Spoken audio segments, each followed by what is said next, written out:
The day the Donovan family realized they needed me is etched into my memory like a photograph that won't fade. I can still see Vivian's face, the proud matriarch who once told her country club friends I was just a pretty accessory for her son, as she sat across from me in my executive office, her perfectly manicured hands trembling slightly around her untouched glass of water. "Rebecca," she'd said, her voice lacking its usual sharp edge, "we need to discuss a business proposition. Before we jump back in, tell us where you're tuning in from, and if this story touches you, make sure you're subscribed, because tomorrow, I've saved something extra special for you." The irony wasn't lost on me. After 5 years of sidelong glances, backhanded compliments, and being introduced as James's wife instead of by my name or accomplishments, suddenly I wasn't just the trophy wife anymore. I was the lifeline they desperately needed. But I'm getting ahead of myself. Let me take you back to where it all began. I met James Donovan at a charity gala for sustainable development, an ironic setting considering his family's business was luxury real estate that often dismissed environmental concerns. I was there representing my fledgling tech startup, Horizon Innovations, hoping to network with potential investors interested in renewable energy solutions. James stood out immediately, not just because of his tailored suit or classic good looks, but because he was genuinely interested in my pitch about solar efficiency technology when everyone else's eyes had glazed over. He asked intelligent questions, challenged my assumptions, and by the end of the night, we'd scheduled a coffee meeting to discuss potential applications in real estate development. That coffee meeting turned into dinner into weekends, together. And 6 months later, I was head over heels for this man who seemed to value both my mind and my heart. James was different from his family, progressive, forward-thinking, supportive of my ambitions. Or so I thought. "You're making a mistake, James." Richard Donovan's voice boomed across the formal dining room of their Hillcrest Heights mansion. It was the first time James had brought me to the monthly Donovan family dinner, and it was going about as well as a snowball in summer. "Dad, Rebecca's company is developing cutting-edge technology. If you'd just listen—" "I've heard enough," Richard interrupted, swirling his bourbon. "Playing with solar panels and batteries isn't a real business. It's a hobby, a fashionable little cause." Vivian patted her perfectly coiffed silver hair and smiled at me with practiced politeness that never reached her eyes. "Of course, dear. It's admirable when young women have interests before settling down." "Mom," James warned, but Olivia, his sister, jumped in. "Oh, come on, James. We all know why you're with her, and it's not for fascinating conversations about photovoltaic cells." She raised her wine glass in a mock toast. "Though I must say, you do have excellent taste aesthetically." I felt my cheeks flush, but years of pitching to dismissive male investors had taught me to maintain composure. "Actually, Olivia, it's perovskite solar cells. They're a different technology altogether with nearly twice the efficiency potential. But I wouldn't expect you to know that since your job at Daddy's company was—" "What exactly? Managing the Instagram account?" The table fell silent. Thomas, James's brother, nearly choked on his drink before covering it with a cough. "She's got you there, Liv," he muttered, earning a glare from both parents. Later that night, in James's penthouse apartment, I paced the living room, the city lights twinkling below through floor-to-ceiling windows. "Your family thinks I'm just arm candy, James. They didn't ask a single question about me beyond where I got my dress." James sighed, loosening his tie. "They're old-fashioned, Becca. They'll come around." "Will they? Because your father referred to my company as that sunshine hobby, and your mother asked if I had any real work experience, as if my MBA and 3 years building my own company counted for nothing. My parents built Donovan Properties from nothing. They just value traditional business models.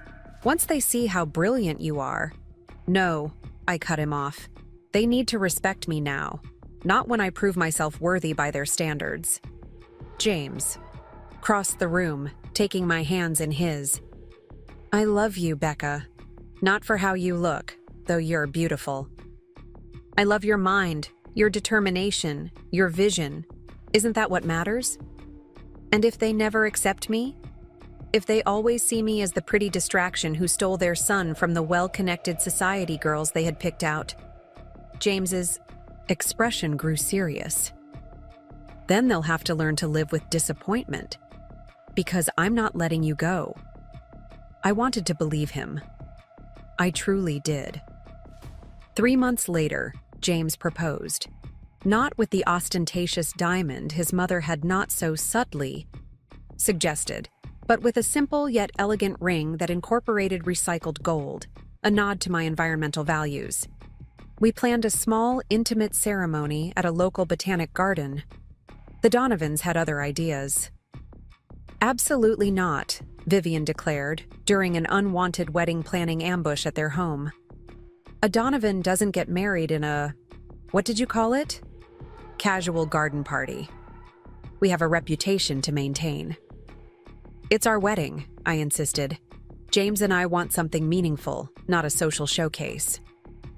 The Westlake Country Club has been the venue for Donovan weddings for generations. Richard chimed in as if I hadn't spoken. We've already spoken to the events coordinator. You did what? James asked, finally showing some backbone. Olivia rolled her eyes from the sofa where she was scrolling through her phone. Please, as if your little solar girl here has the connections or know-how to plan a wedding worthy of our family name. My name is Rebecca, I said firmly. Not solar girl. Of course it is, dear. Vivian patted my hand. And soon it will be Rebecca Donovan. That comes with certain expectations. James and I argued all the way home. He wanted to compromise, keep the botanic garden ceremony but hold the reception at the country club. I wanted to elope. They'll never see me as anything but an accessory, James. A pretty bauble you picked up instead of the debutante they wanted. They didn't even bother learning what my company does. They're trying in their way, he insisted.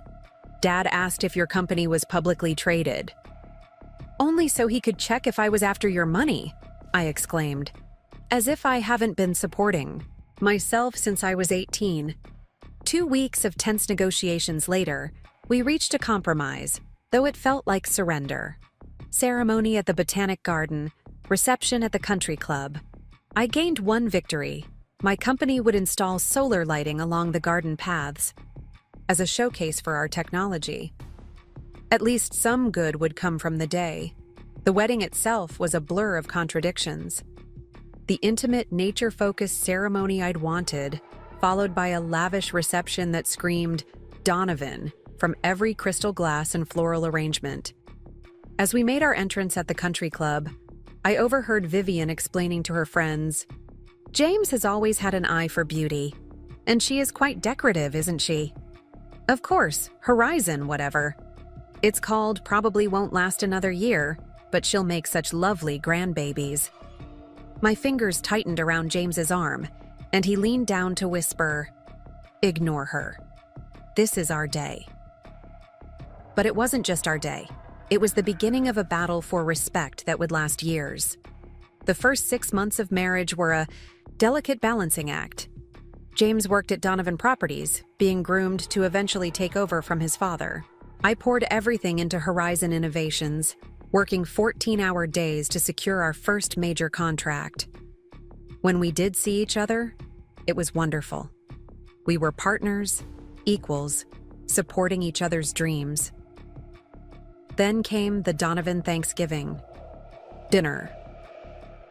So, Rebecca, Richard began as the housekeeper cleared the soup course, James tells me you're still tinkering with that solar business. I placed my napkin carefully on my lap. Horizon secured a $2 million contract last month to outfit the new Westlake Community College campus with our energy systems. How nice! Vivian smiled tightly. A local charity project. It's not charity, Mother, James corrected. Becca's systems will save them nearly 40% on energy costs. Rebecca, I reminded him quietly. Only my close friends called me Becca. Speaking of charity, Vivian continued as if neither of us had spoken, the Holiday Gala Committee needs volunteers. Now that you're a Donovan wife, Rebecca, there are certain social obligations. I'm afraid I don't have time for committee work, I replied. We're in negotiations with 3 more campuses, and I'm leading all the technical presentations. Thomas snorted. They actually let you do the technical stuff? I figured you'd be the pretty face they brought in for the final handshake. James tensed beside me. Becca founded the company, Tom. She has patents in her name. James, I hissed. Stop calling me Becca at this table. Olivia leaned forward, eyes gleaming with malice thinly veiled as concern. Trouble in paradise already? I told you, James. You should have dated her longer before proposing. Beauty fades, but personality is forever. Enough, Richard declared. This is Thanksgiving. Olivia, your brother made his choice. James, if your wife is too busy for family obligations, so be it. Preparing and narrating this story took us a lot of time, so if you are enjoying it, subscribe to our channel. It means a lot to us. Now back to the story. I didn't say I was too busy for family, I clarified. I said I couldn't join the gala committee. Same thing, dear. Vivian waved dismissively. The gala is a Donovan family tradition, but I understand if you find it intimidating. The subtle dig hung in the air. Too unsophisticated, too new money, too much the outsider to represent the Donovan name. That night, in our condo, I confronted James. You need to stand up to them more forcefully. I defended you at dinner, he protested. By calling me Becca after I've asked you repeatedly not to do that around your family? By explaining my accomplishments for me as if I couldn't speak for myself. That's not fair. James ran his hands through his hair. I'm trying to bridge 2 worlds here, and I'm tired of being treated like a showpiece who doesn't belong in either. The argument ended like many others, with a temporary truce and promises to do better. But the pattern was set. At every family gathering, every country club, event, every Donovan holiday tradition, I was introduced as James's wife, or our James's bride, as if I had no identity beyond my relationship to their son. Meanwhile, Horizon Innovations continued to grow. I hired 10 more engineers, expanded our product line, and moved to larger offices downtown. James was genuinely proud, bragging about my accomplishments to his friends, but his family remained dismissive. Such an unusual hobby for a Donovan wife, Vivian commented at one dinner party, loud enough for her friends to hear. Most of our daughters-in-law focus on family charities or interior design. It's not a hobby, Mrs. Donovan, I corrected for what felt like the 100th time. It's a multi-million-dollar company that employs over 30 people. How modern, she replied with a thin smile. Though one wonders when you'll find time for children with such distractions. The final straw came at the Donovans' annual Christmas party. I was deep in conversation with a potential investor when Olivia sauntered over, champagne in hand. Don't bore Mr. Winston with all that technical jargon, Rebecca, she interrupted. He's here to enjoy himself, not sit through another sales pitch. Actually, Mr. Winston replied, I find Mrs. Donovan's energy storage solutions fascinating. My firm has been looking to diversify into green technology. Mrs. Donovan? Olivia laughed, gesturing across the room where Vivian stood holding court. That's my mother. This is just Rebecca. James always did have a weakness for pretty faces. I excused myself before I could say something unforgivable. Finding James by the bar, I pulled him aside. I'm leaving, I told him, keeping my voice low. Your sister just undermined a potential $1 million investment by treating me like your brainless arm candy. Again. You're overreacting, James sighed. Olivia was just being Olivia.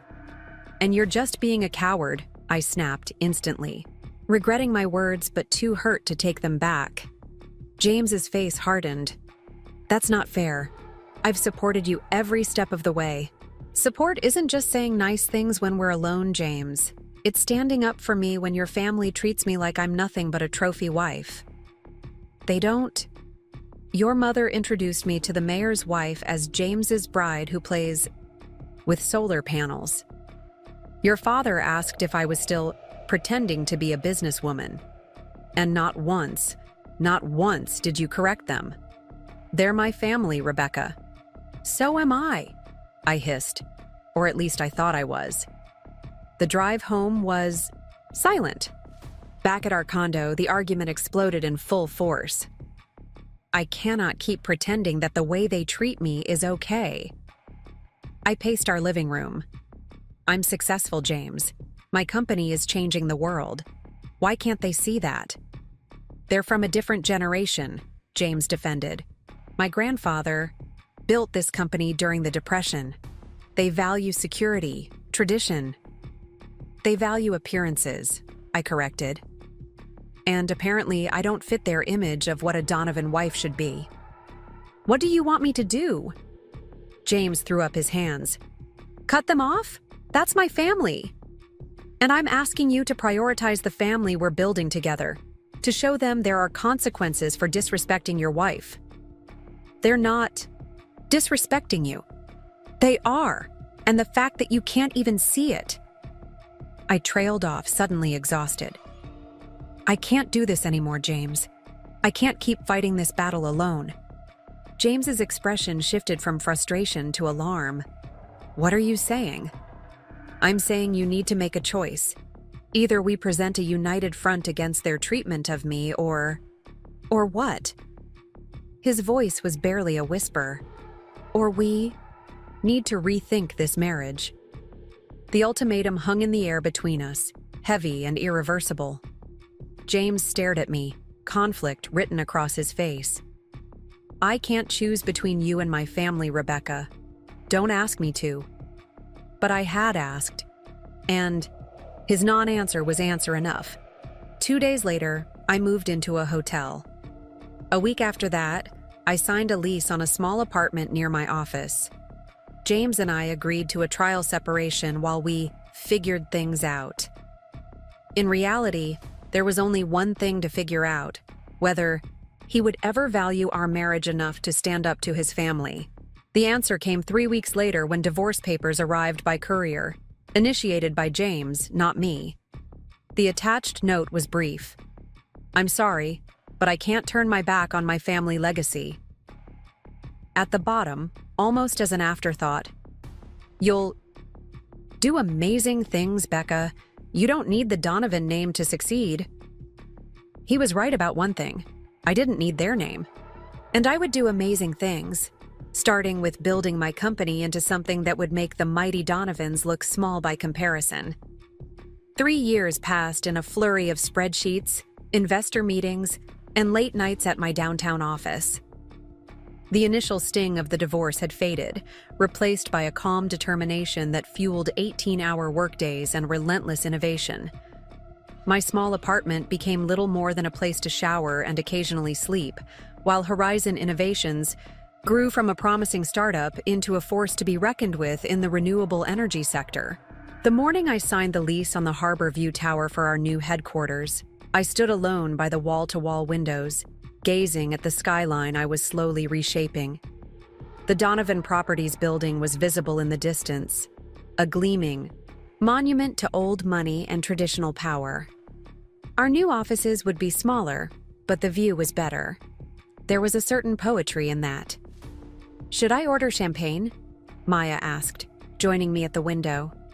In the aftermath of my divorce, she'd left her corporate job to become my chief operations officer, bringing structure to my creative chaos.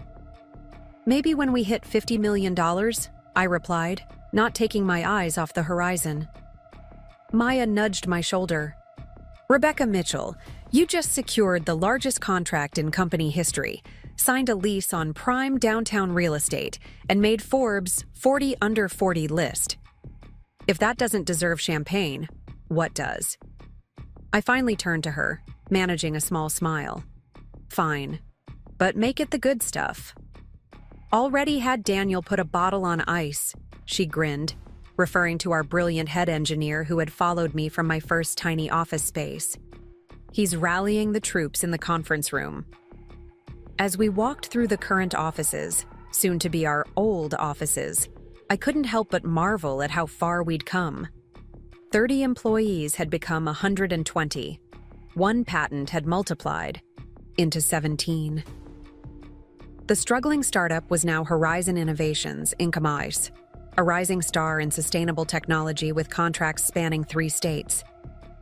And somewhere along the way, Rebecca Donovan had reverted to Rebecca Mitchell. Wiser, harder, more focused than ever. The company celebration was brief but joyful. I'd learned to mark milestones, to allow moments of pride before pushing forward to the next goal. As glasses clinked and employees chatted excitedly about the new space, Maya pulled me aside. "There's something you should see," she said, handing me her tablet. The screen displayed a business news article dated that morning. Donovan Properties announces restructuring amid market pressures. I skimmed the content, catching phrases like shifting away from luxury developments and adapting to changing market demands. "Looks like your ex-in-laws are having a rough quarter," Maya observed neutrally. I handed the tablet back, my expression carefully blank. "The luxury real estate market always fluctuates. They'll be fine." "You don't care even a little bit?" she pressed. "I've spent 3 years building something that matters, Maya. I don't have time to worry about whether the Donovans can still afford their country club membership." She studied my face, clearly, unconvinced. "If you say so." That night, alone in my apartment, I allowed myself the indulgence of looking up more information. The restructuring wasn't just a quarterly hiccup. Donovan Properties had lost 3 major developments to competitors, with more innovative, sustainable approaches.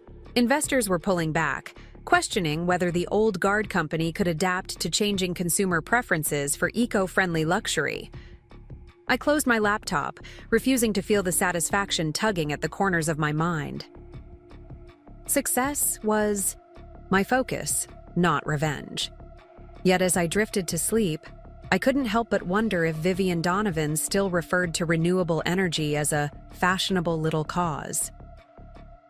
The move to Harborview Tower marked a new chapter for Horizon. With expanded facilities came expanded ambitions. We weren't just selling individual solar solutions anymore. We were designing integrated systems for entire communities. My vision of self-sustaining neighborhoods powered by renewable energy was becoming reality, one contract at a time. 6 months after the move, I found myself speaking at a major industry conference in Chicago. As I concluded my keynote on next-generation storage solutions, the applause was gratifying but expected. What I didn't expect was seeing Thomas Donovan, waiting by the exit as attendees filed out. My stomach clenched, but my expression remained professional as he approached. "Impressive presentation," he said, hands in the pockets of his perfectly tailored suit. He looked older than I remembered, lines of stress etched around his eyes. "Thank you," I replied simply, gathering my materials. I wasn't aware Donovan Properties had an interest in renewable energy. "We're exploring new directions." His smile looked forced. "You've built quite a company, Rebecca." "I have." An awkward silence stretched between us. 3 years ago, this man had sat silently while his family dismantled my confidence, piece by piece. Now he stood before me like we were casual business acquaintances. "How is everyone?" I finally asked, more out of ingrained politeness than genuine interest. "Good, good." Thomas shifted his weight. "Dad's stepping back a bit. James is taking on more leadership, though the transition's been..." He hesitated. "Challenging." "I'm sure he's up to the task." My tone was neutral, betraying nothing of the complex emotions stirring beneath. "Actually," Thomas lowered his voice, "that's partly why I wanted to catch you. We're considering some sustainable development initiatives, and your expertise would be valuable." I raised an eyebrow. You want to hire Horizon as consultants? More like a potential partnership. Green luxury living is the future, and you're clearly leading in that space. The irony was almost too perfect. After years of dismissing my work, the Donovans wanted to leverage it. "Have your people call my people," I said, using the dismissive phrase Vivian had once used on me. "My assistant can schedule a preliminary meeting." Thomas seemed to catch the subtle jab, his expression tightening. This could be beneficial for both our companies. "Perhaps." I checked my watch pointedly. "If you'll excuse me, I have another meeting." As I walked away, I felt his eyes on my back. Only when I reached the safety of my hotel room did I allow myself to process the encounter. The Donovans needed me. Or at least, they needed what I'd built. For a fleeting moment, I considered the satisfaction of rejecting them outright, of watching their company struggle while mine soared. But that wasn't the businesswoman I'd become. If a partnership made financial sense, I'd consider it. And if it didn't, I'd decline with the professional courtesy they'd never shown me. I called Maya that evening. Thomas Donovan approached me at the conference. What did he want? Her voice instantly sharpened. Apparently, Donovan Properties is interested in sustainable development partnerships. You're kidding. Maya's disbelief echoed my own. After all their talk about how environmental concerns were just trendy distractions, the market's changing. They're adapting, or trying to. What did you tell him? To go through proper channels. I want this documented, everything by the book. And if the numbers work? She pressed. I gazed out at the Chicago skyline, lights twinkling in the darkness. Then we'll consider it. Just like any other potential partnership. Just like any other partnership, Maya repeated slowly. Rebecca, these people treated you like you were nothing. And now they know I'm something, I replied simply. That's enough. But was it? The question lingered as weeks passed with no follow-up from Donovan Properties. I told myself I was relieved. The complications of working with my former in-laws would have been considerable. Yet I couldn't deny feeling a twinge of disappointment that they hadn't even tried to pursue the conversation. Life moved forward.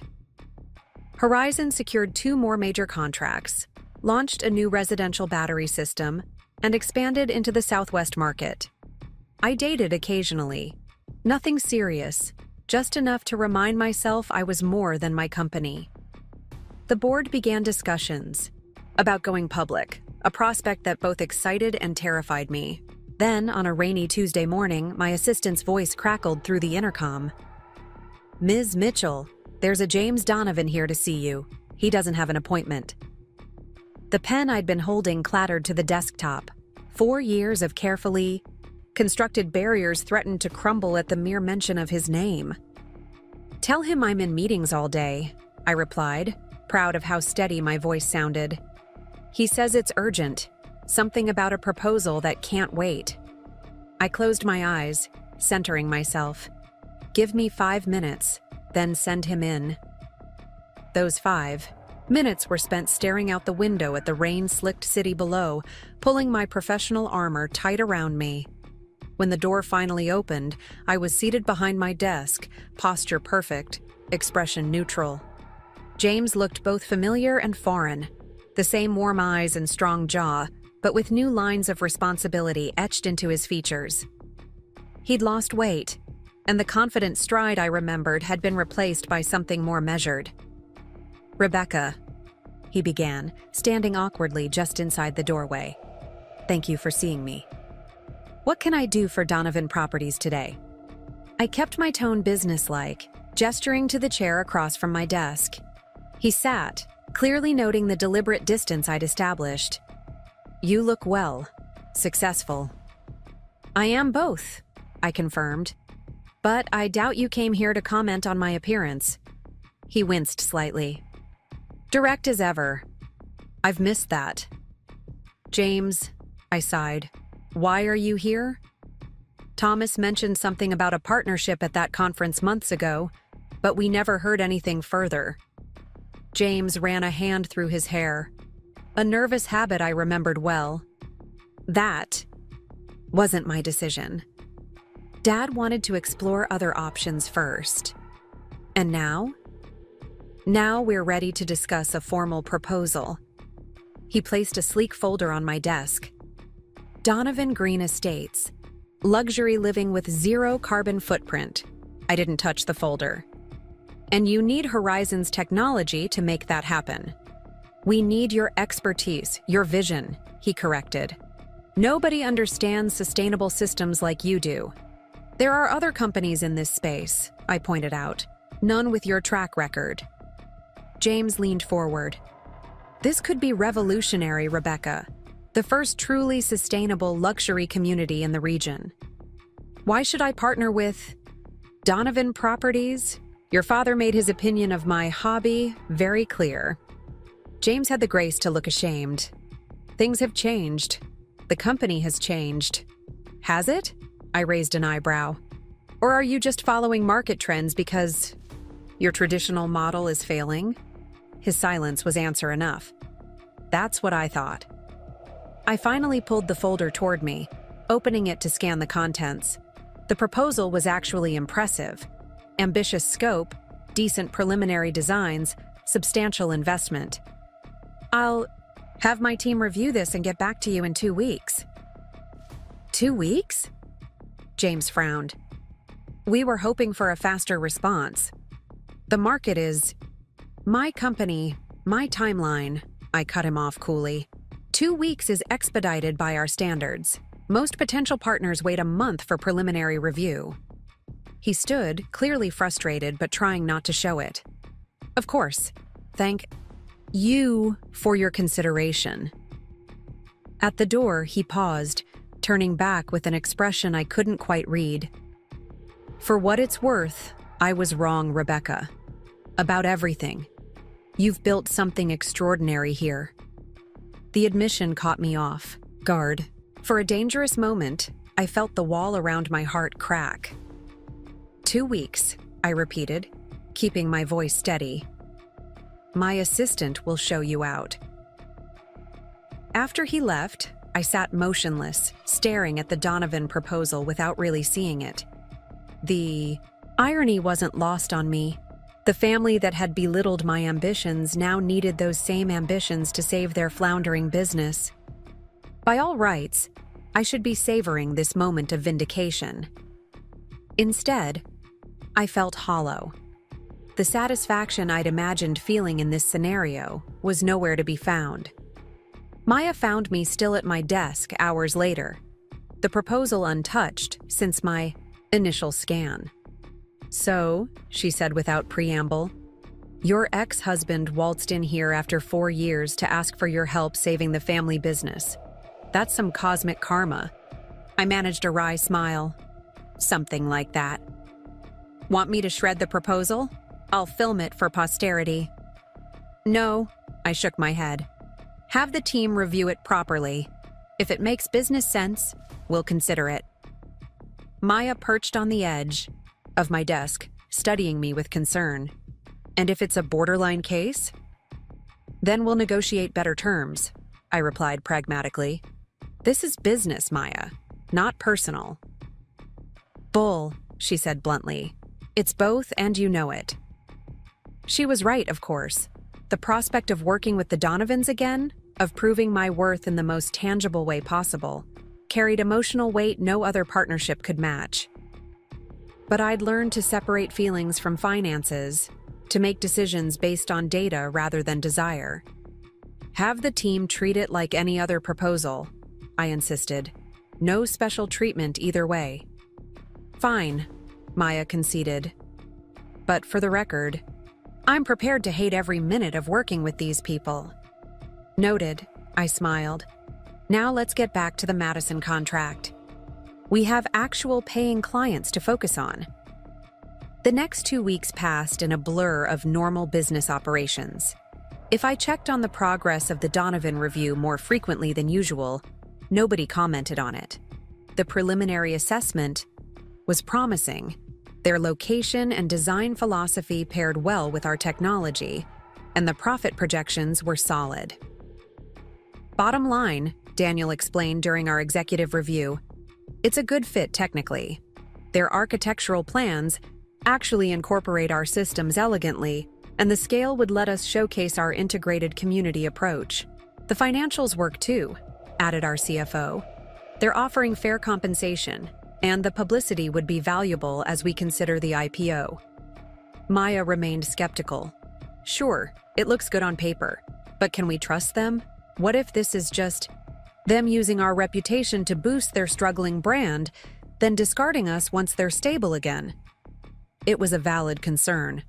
We'd need ironclad contracts, I acknowledged. Proprietary protections, phased implementation with performance benchmarks, payment schedules favoring our interests. So we're doing this? Maya didn't bother hiding her disapproval.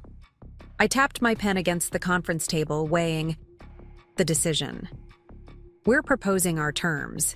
If they accept them, yes, we move forward. Professional, protected, and profitable. The call to James was brief and businesslike. We would consider a partnership under specific conditions. Detailed. In our counterproposal, the ball was in their court. 3 days later, my assistant announced another unscheduled visitor, Vivian Donovan. My first instinct was to refuse the meeting. Vivian had been the most dismissive of all the Donovans, her condescension cutting deeper than Richard's blunt disapproval. But curiosity won out. Send her in, I instructed, standing to greet her from behind my desk. Vivian entered like she owned the room, chin high, shoulders back, designer handbag clutched in manicured fingers. But something was different. The perfectly coiffed silver hair showed missed appointments. The designer outfit was from last season. Most tellingly, the imperious confidence that had once radiated from her was dimmed, replaced by something that looked uncomfortably like desperation. Rebecca, she began, her voice almost warm. Thank you for seeing me. Mrs. Donovan, I nodded, not offering her a seat. This is unexpected. She glanced around my office, taking in the awards displayed on the walls, the view of the city, the tasteful but expensive furnishings. I could practically see her mental calculations adjusting. You've done well for yourself, she finally said. Yes, I have. I remained standing, unwilling to cede even the small advantage of height. What can I do for you today? I wanted to discuss your counter-proposal. She pronounced the word carefully, as if it were foreign to her vocabulary. That's between our legal teams now. I'm not sure what personal input I can offer. The terms are quite harsh, she said, a hint of the old Vivian showing through. I raised an eyebrow. They're standard for a partnership of this nature. Protection of intellectual property, performance guarantees, payment schedules. Nothing unusual. The equity stake is excessive. 10% is actually quite reasonable given the value we bring to the project. I kept my tone measured. Your company approached us, Mrs. Donovan, not the other way around. She clutched her handbag tighter. The Donovan name has stood for excellence for over 50 years. Surely that counts for something. Names don't build sustainable communities, I replied. Technology, expertise, and execution do. That's what Horizon brings to the table. Vivian's facade cracked slightly. We need this partnership, Rebecca. Need is a strong word. Nevertheless, it's accurate. She sighed, seeming to deflate slightly. The market has shifted. Our traditional developments aren't selling. Investors want sustainability, energy efficiency, all the things you've been championing while you dismiss them as trendy distractions, I supplied. She had the grace to look uncomfortable. We may have been short-sighted. You were wrong, I corrected gently but firmly, about the market, about me, about what constitutes a real business. Vivian stared at me for a long moment, calculation and something like respect warring in her expression. Yes, she finally admitted. We were wrong. The admission hung in the air between us, charged with 4 years of history. Our terms stand, I said after a moment. They're fair, they protect both parties, and they acknowledge the value each brings to the partnership. I don't make business decisions based on personal history, positive or negative. James said you would say that. A ghost of a smile crossed her face. He admires you, you know, even now. I kept my expression neutral. My personal relationship with James ended 4 years ago. This is strictly business. Of course. Vivian moved toward the door, then paused. For what it's worth, I may have misjudged you, Rebecca. You're not just decorative after all. No, I agreed. I never was. After she left, I sank into my chair, emotions churning. Beneath my carefully maintained composure, the Vivian Donovan who had once made me feel small and insignificant had just practically begged for my help. The company that had dismissed my work as a hobby now needed my innovation to survive. It should have felt like victory. Instead, it felt like the closing of a chapter. Necessary, but somehow melancholy. Maya found me still contemplating this when she brought in the afternoon coffee. Vivian Donovan, she said incredulously, in your office. Rumor is she actually used the phrase, "We were wrong." Please tell me that's true. It's true, I confirmed, accepting the coffee gratefully. And nothing. Our terms stand. If they accept them, we proceed. If not, we move on to the next opportunity. Maya studied me carefully. You're not even a little bit smug, right? Now, the woman who called your multi-million-dollar company a hobby just admitted she was wrong. I shrugged. What would smugness accomplish? They need us. We can benefit from the partnership. Business moves forward. Look at you, Maya. Shook her head. All grown up and professional. 4 years ago, you would have savored this moment. 4 years ago, I was still defining myself in opposition to them, I replied, surprising myself with the insight. Now I know who I am regardless of what they think. That evening, as I drove home through the gentle spring rain, I found myself taking a detour past the old Donovan offices. The building looked the same, imposing, traditional, a monument to old money and established power. But now I could see the subtle signs of struggle. Fewer lights on after hours. For lease signs in street-level windows, the logo looking slightly dated compared to newer developments around it.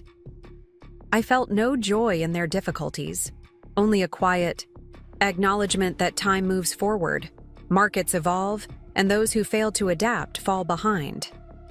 The Donovans had refused to see the future I was building. Now they were scrambling to catch up. My phone buzzed with a message from my lawyer. Donovan legal team requesting meeting tomorrow to finalize terms. They're accepting our proposal with minor adjustments. So it was happening. Horizon Innovations and Donovan Properties would become partners, creating the very future the Donovans had once mocked me for envisioning. As I pulled away from the curb, rain streaking the windows of my car, I realized something profound. I wasn't helping the Donovans despite our history. I was helping them because I had moved beyond it. The woman they had dismissed as a trophy wife was now the visionary they needed to save their legacy.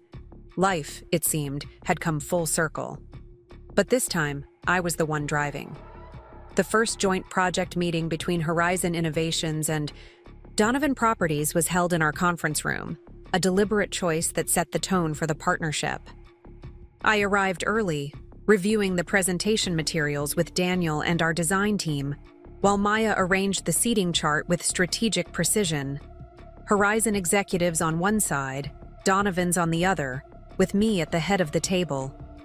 You're enjoying this a little too much, I murmured as she placed the last name card. I'm just making sure everyone knows their place, she replied with a smirk. Specifically, that your place is at the head of the table. The Donovan contingent arrived, precisely on time, led by Richard. Despite pushing 70, he still commanded attention with his imposing frame and silver hair. Vivian entered next, followed by James, Thomas, and their chief architect. Conspicuously absent was Olivia, which wasn't surprising. The family's social media director would have little role in a technical development project. "Welcome to Horizon Innovations," I greeted them professionally, extending my hand to Richard. His grip was firm but no longer intimidating, just the handshake of another business partner. "Impressive operation you've built here," he commented, glancing around at our state-of-the-art conference room with its panoramic city views. "Thank you. Shall we begin?" The meeting started with presentations from both sides, their architectural concepts, our technological solutions, and how the two would mesh into a cohesive development. Throughout the technical discussions, I maintained my composure, speaking with authority about energy systems and sustainability metrics. This was my domain now, and everyone in the room knew it. "The integration of your battery storage system with our design aesthetic is the challenge," their architect explained, pointing to renderings on the screen. "Donovan properties are known for their classical elegance. We need the technology to be invisible." "Invisible technology is outdated thinking," I countered, rising to advance the slide deck.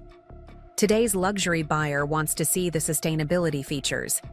They want to interact with their home, understand its systems, showcase their environmental commitment." "Our clients prefer subtlety," Richard interjected. "Your former clients preferred subtlety," I corrected gently. "According to your own market research." I nodded to the documents before us. "The demographic you're targeting now considers visible sustainability a status symbol." A subtle shift occurred in the room as the words landed. The Donovans weren't just accepting our technology. They were being asked to embrace a fundamental change in their design philosophy.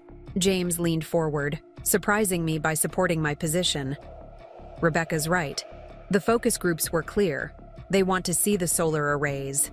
They want display panels showing energy production. They want to feel like they're part of the solution." Richard's jaw tightened, but he nodded reluctantly. "If that's what the market demands." "It is," I confirmed, "and Horizon can deliver it in ways that enhance rather than detract from the Donovan aesthetic." "Daniel?" My chief engineer took over, presenting mock-ups of integrated systems that maintained the luxury feel while showcasing the sustainable elements.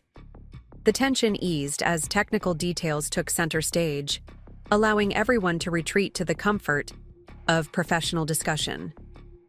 2 hours later, as the meeting concluded, I felt cautiously optimistic about the partnership. The Donovans were accepting our expertise, however reluctantly, and the project had genuine potential to reshape both companies' futures. "We should celebrate this partnership properly," Vivian suggested as people gathered their materials. "A dinner, perhaps, to signal to the market that this collaboration is built on mutual respect." My instinct was to refuse. I had no desire to socialize with the Donovans beyond what business required. But Maya caught my eye across the table, her expression clear. This was an opportunity to publicly cement my position of strength. "Dinner would be appropriate," I agreed. "The waterfront grill, perhaps? Their private dining room would accommodate our full executive teams." "Perfect," Vivian smiled, though it didn't quite reach her eyes. "Friday evening, 7 o'clock? My assistant will coordinate the details." I turned to the broader group. "Thank you all for your participation today. I believe this partnership has significant potential for both our companies." As the Donovans filed out, James lingered behind. I busied myself collecting my notes, avoiding eye contact until we were the only two left in the room. "You were impressive today," he said quietly. "I was just doing my job." "I know. That's what makes it impressive." He hesitated. "This partnership means a lot to my family, Rebecca. More than they'll admit." I finally looked up, meeting his gaze directly. This isn't about your family, James. It's about creating something innovative that serves the market and advances sustainable living. If we all stay focused on that goal, the partnership will succeed. Always the visionary. He smiled faintly. I missed that. Don't, I said sharply. We're business partners. Now, nothing more. He nodded, accepting the boundary. Of course. I'll see you Friday then. After he left, Maya returned, eyebrows raised questioningly. He was just expressing appreciation for the partnership, I explained, gathering my materials with more force than necessary. Uh-huh, she said skeptically. And you agreed to the family dinner party because… It's not a family dinner, it's a business function, and it allows us to control the public narrative around this partnership. I straightened, smoothing my blazer. Besides, I'm curious to see how they behave when they need something from me. Maya grinned. That's more like it. For a minute there, I thought you'd gone completely zen on me. Professional, not zen, I corrected. There's a difference. But as the week progressed toward Friday's dinner, maintaining that professional distance became increasingly difficult. Memories I'd thought safely buried resurfaced at unexpected moments. James's laugh during our early days, the way his hand would find mine under the table at those terrible family dinners, the hurt in his eyes when I'd moved out. You're distracted, Daniel observed during our Thursday project meeting. Just considering the integration challenges, I lied, refocusing on the schematics before us. The truth was more complicated. I was wondering how to navigate an evening with the family that had nearly broken me, without revealing that any power still existed in those old wounds. I was trying to prepare appropriate responses to inevitable comments about my appearance, my business, my life choices. Most troublingly, I was wondering how it would feel to sit across from James for an entire evening, pretending we were nothing more than business associates. By Friday afternoon, I'd changed my outfit 3 times before settling on a deep blue sheath dress that struck the right balance between professional and elegant. My hair was swept into a sleek updo, makeup flawless but subtle. The woman in my mirror looked confident, successful, untouchable. Perfect armor, Maya approved when I met her in the lobby to share a car to the restaurant. She'd opted for a sharp black pantsuit with a statement necklace, her own version of battle dress. It's just dinner, I reminded her, though the butterflies in my stomach suggested otherwise. It's a power play, she corrected, and you're holding all the cards. Remember that. The waterfront grill occupied the top floor of a renovated warehouse, offering panoramic views of the harbor and city skyline. I'd chosen it deliberately for both its impressive setting and its neutral territory, neither a Donovan haunt nor one of my regular spots. We arrived precisely on time to find the Donovans already seated in the private dining room. Richard at one end of the table with Vivian to his right, Thomas to his left, and Olivia beside Thomas.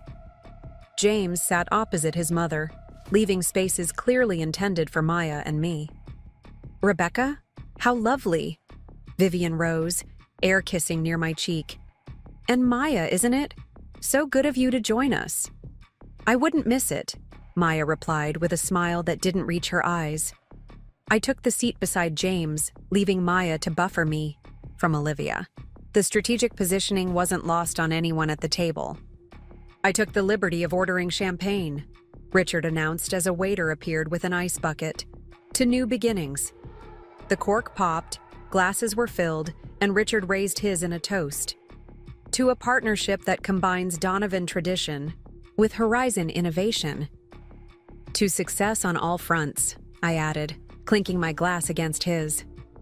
The first course arrived, delicate seared scallops with a citrus reduction, and conversation initially stayed on safe topics. The restaurant's renowned chef, the recent weather, neutral business news. But as the main course was served, Olivia leaned forward, her gaze fixed on me.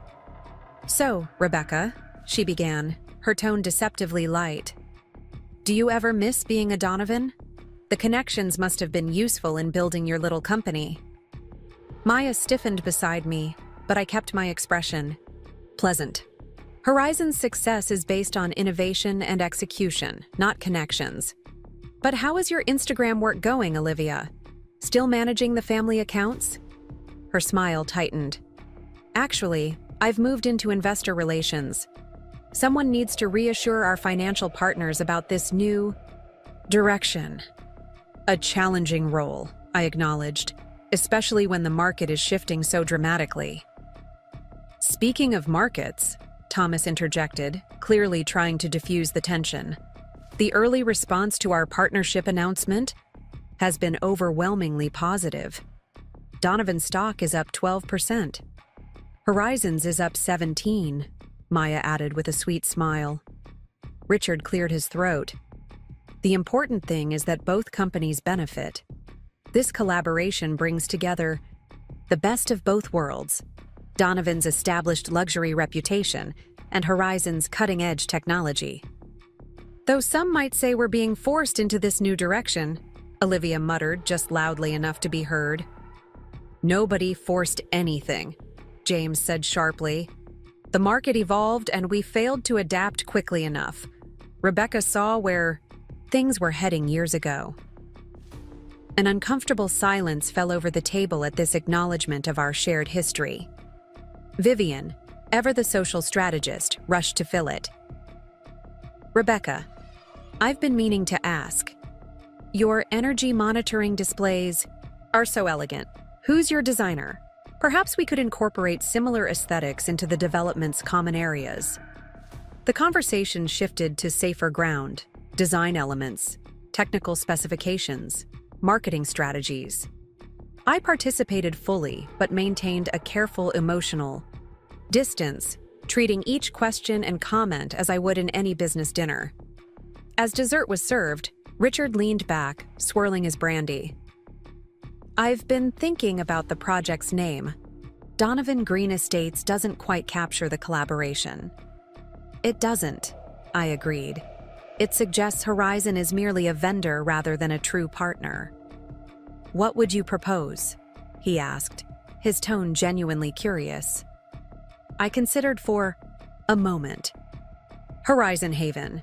It acknowledges both companies while emphasizing the forward-looking, sustainable nature of the development. Olivia scoffed. Dad, we can't possibly abandon the Donovan name. It's been our calling card for decades. The Donovan name would still be prominent in all marketing materials, I explained patiently. But the development itself needs an identity that speaks to its unique value proposition. Richard studied me thoughtfully. 4 years ago I would have dismissed the idea outright. But you've proven your business acumen, Rebecca. Horizon Haven has a certain appeal. Richard, surely you can't be serious, Vivian protested. The Donovan name carries tremendous weight in the luxury market. It also carries associations with traditional, energy-intensive development, James pointed out. This project is about breaking that mold, showing we can evolve. Thomas nodded slowly.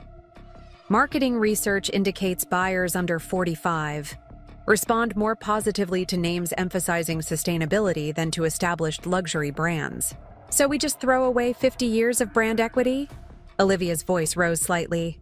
We leverage it differently, I suggested. Horizon Haven, a Donovan Horizon collaboration. It honors the history while emphasizing the innovation. Richard set down his glass decisively. I like it. Let's pursue that direction.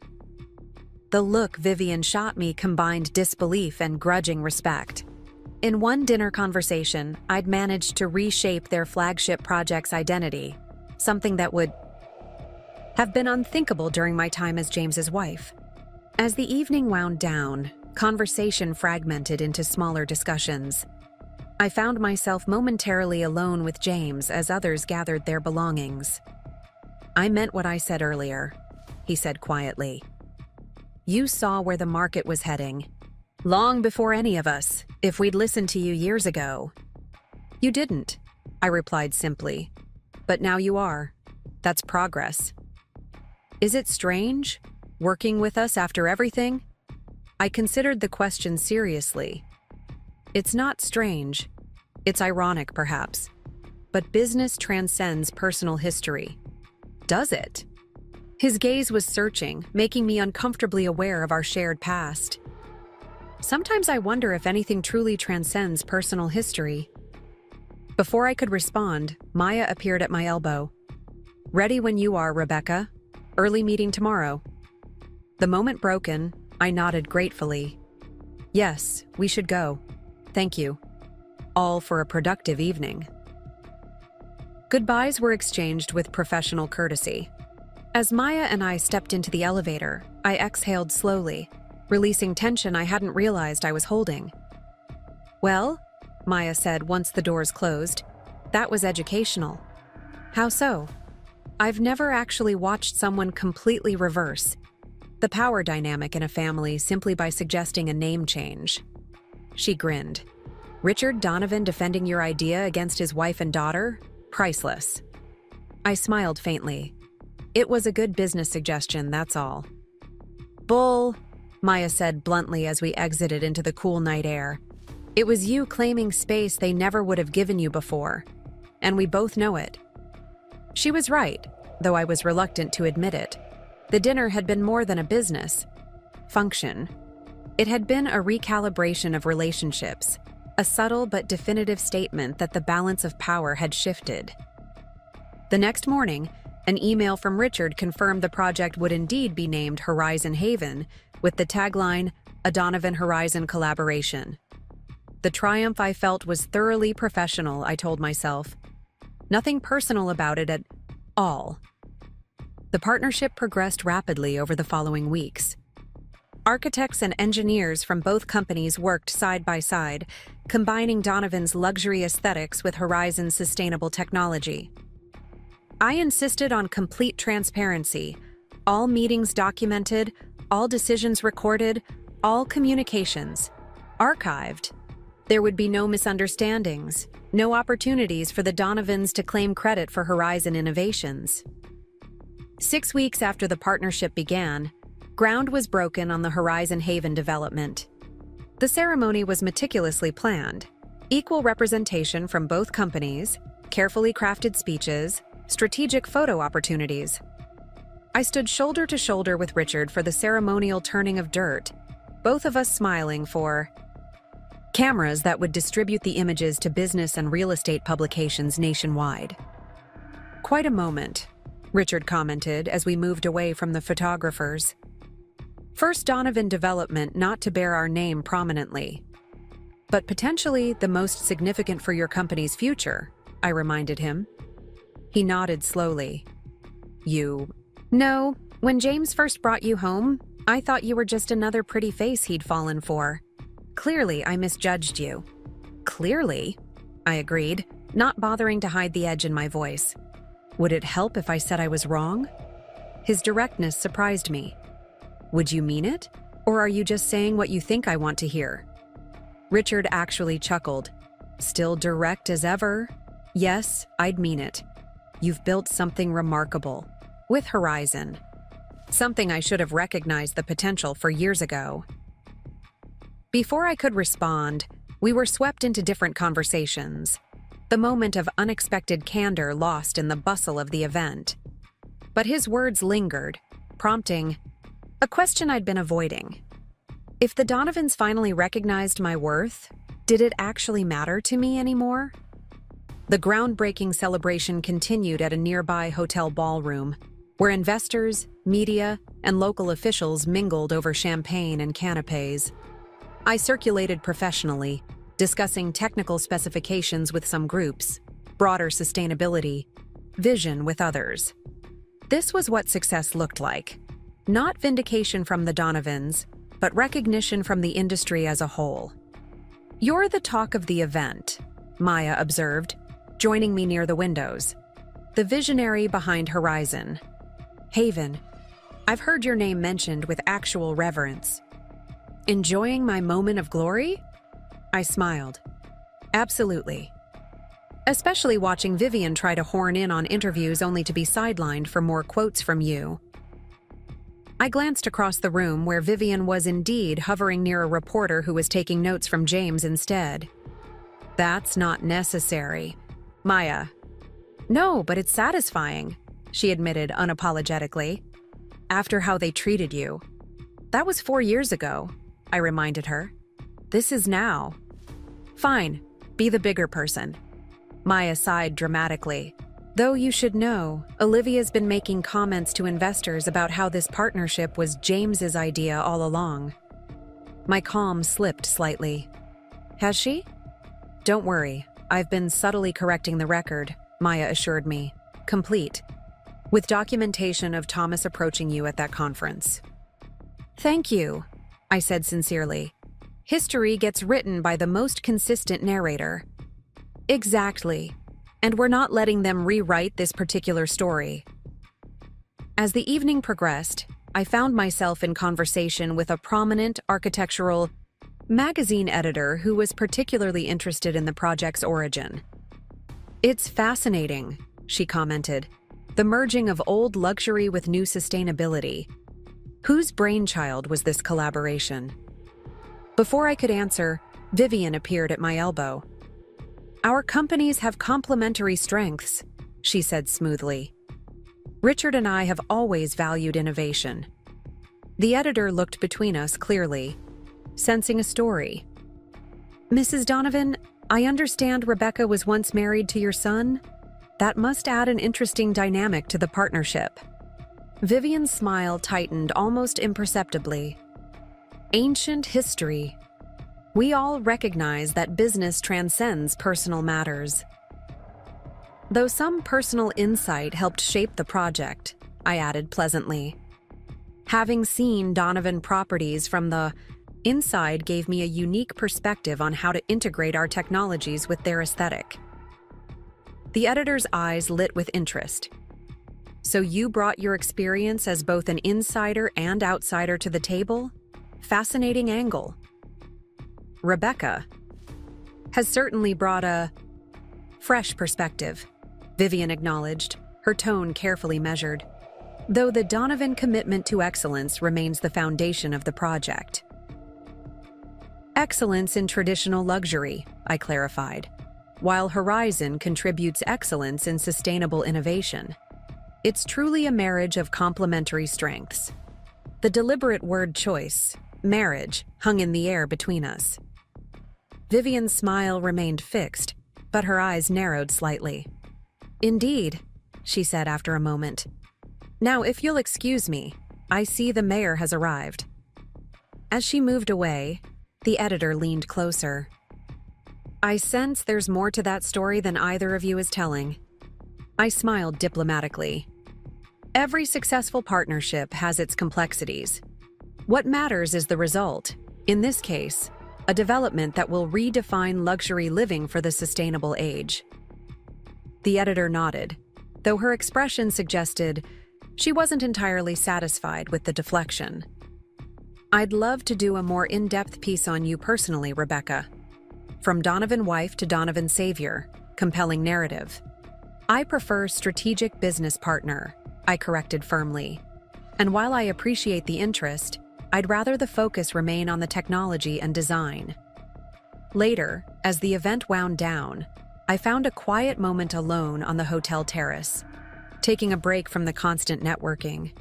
The night air was cool against my skin, a welcome relief from the crowded ballroom. Hiding from your admirers? James's voice came from behind me. I turned, finding him leaning against the doorframe, champagne glass in hand, just taking a moment to breathe. He joined me at the railing, keeping a respectful distance. You handled that editor masterfully.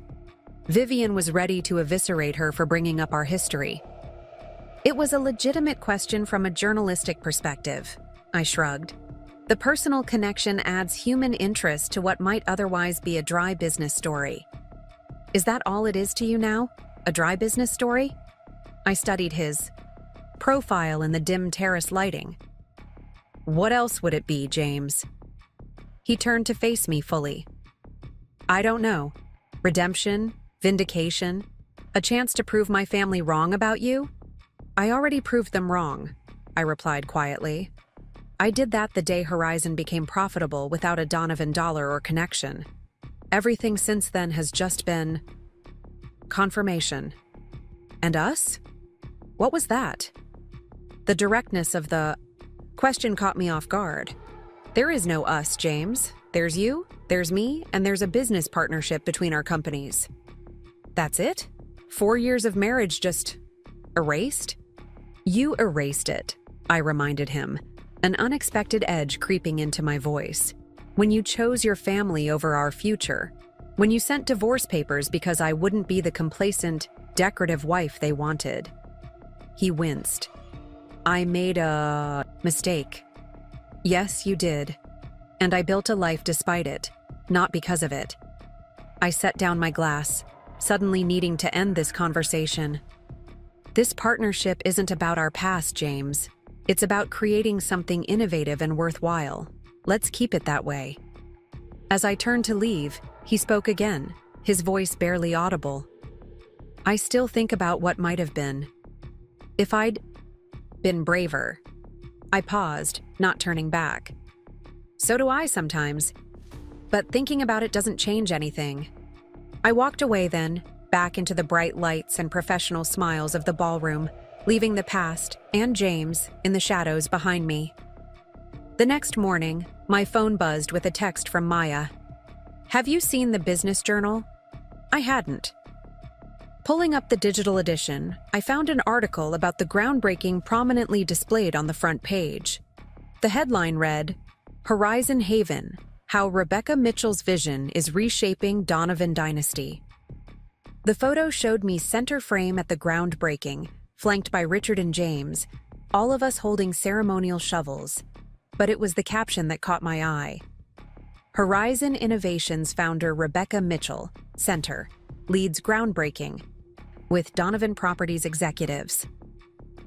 The article itself was even more pointed, describing the partnership as a necessary evolution for the struggling Donovan enterprise, and me as the innovative force driving the project forward.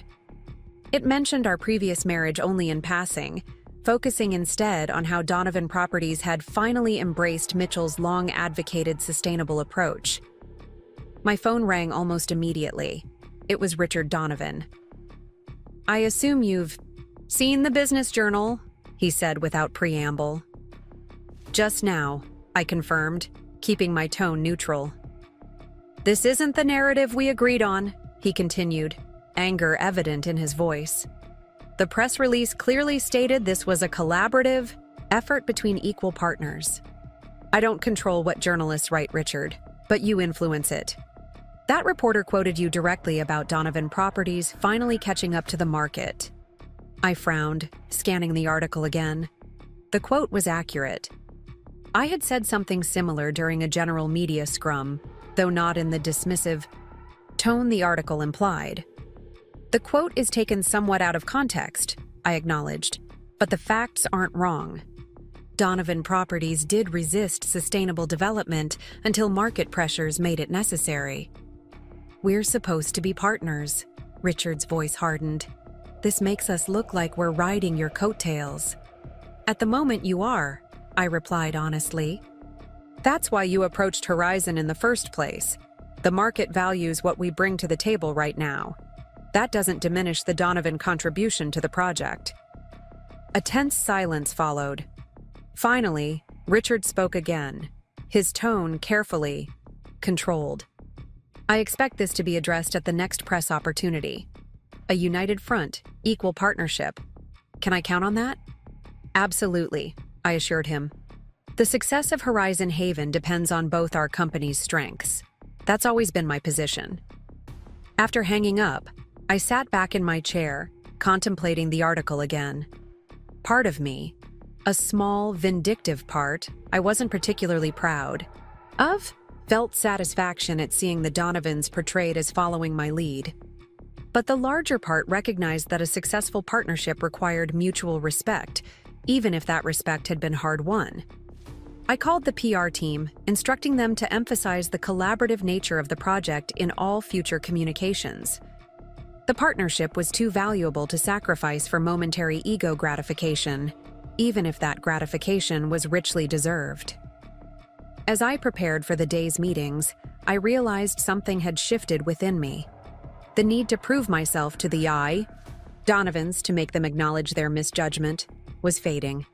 It wasn't that I'd forgiven their past treatment, but rather that it no longer defined me. My success wasn't about them anymore.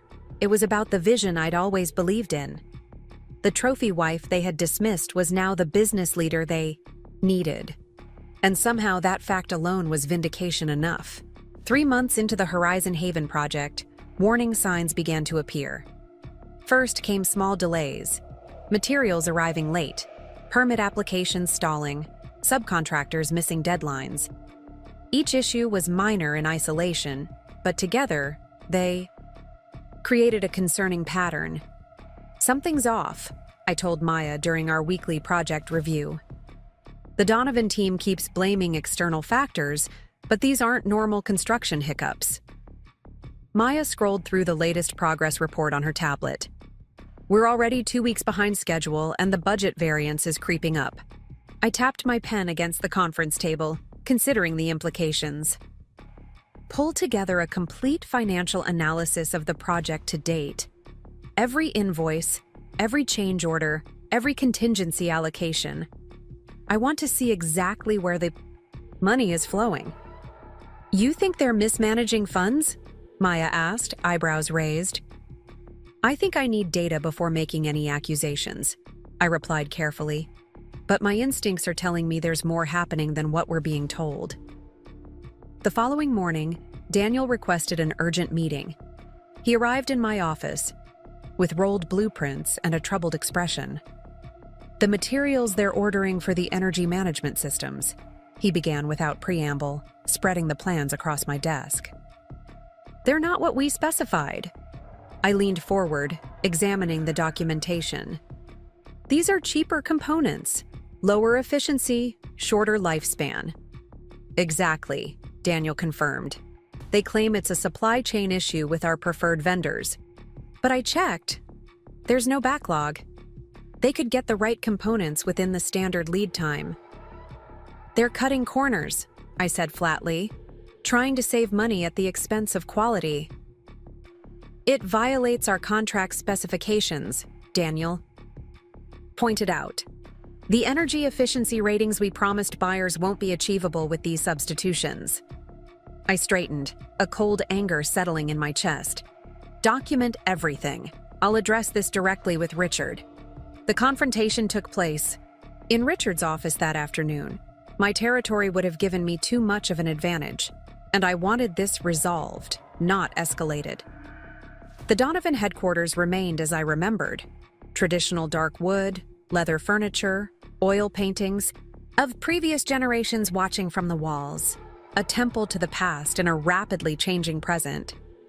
Richard rose from behind his massive desk as I entered, his smile not reaching his eyes. "Rebecca, this is unexpected. Is there an issue with the project?" "Several," I replied, not bothering with pleasantries. "May I?" I gestured to his conference table where I could spread out the documentation I'd brought. "Of course."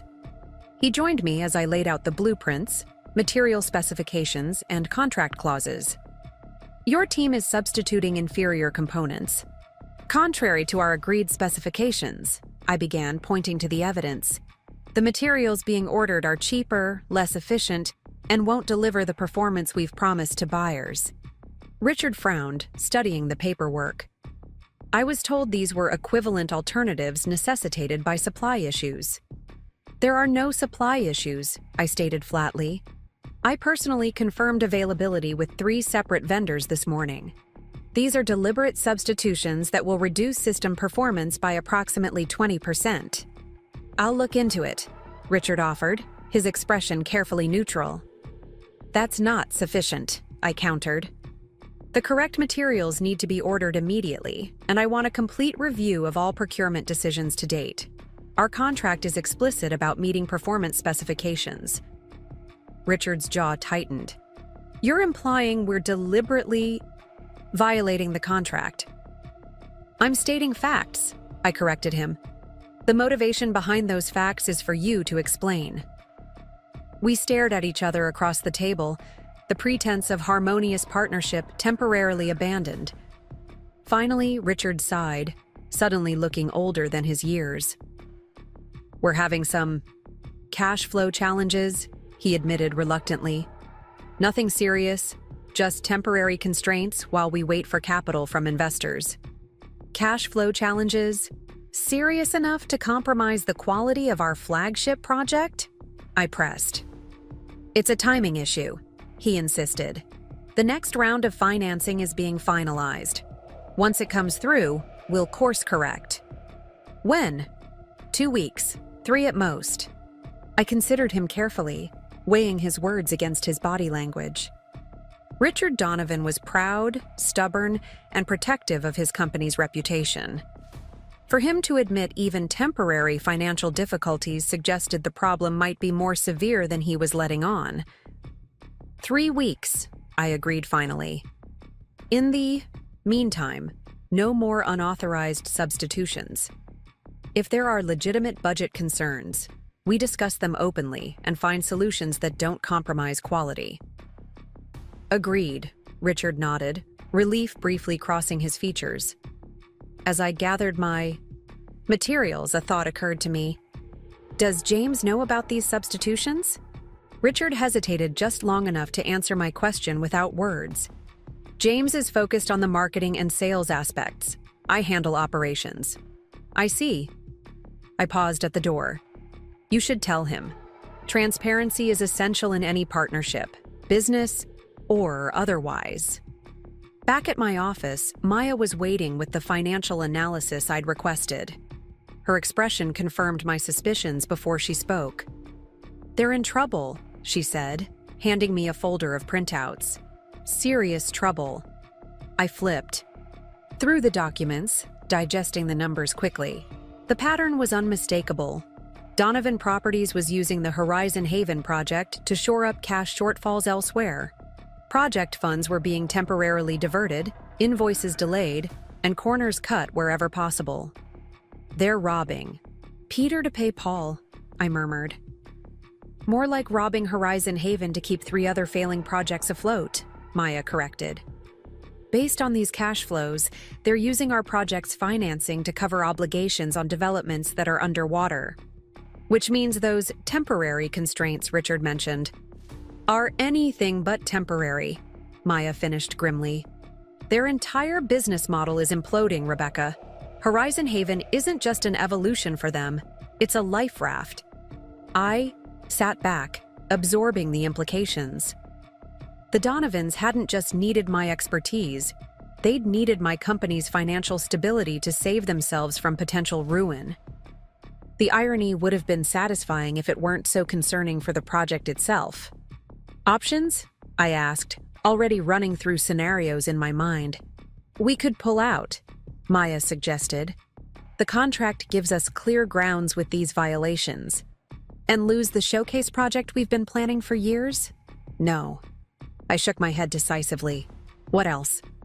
Take control, she said simply. Renegotiate from a position of strength. If they're this desperate, we can dictate terms. I tapped the financial reports thoughtfully. We need more information first. How bad is it really? Are they facing temporary setbacks or potential bankruptcy?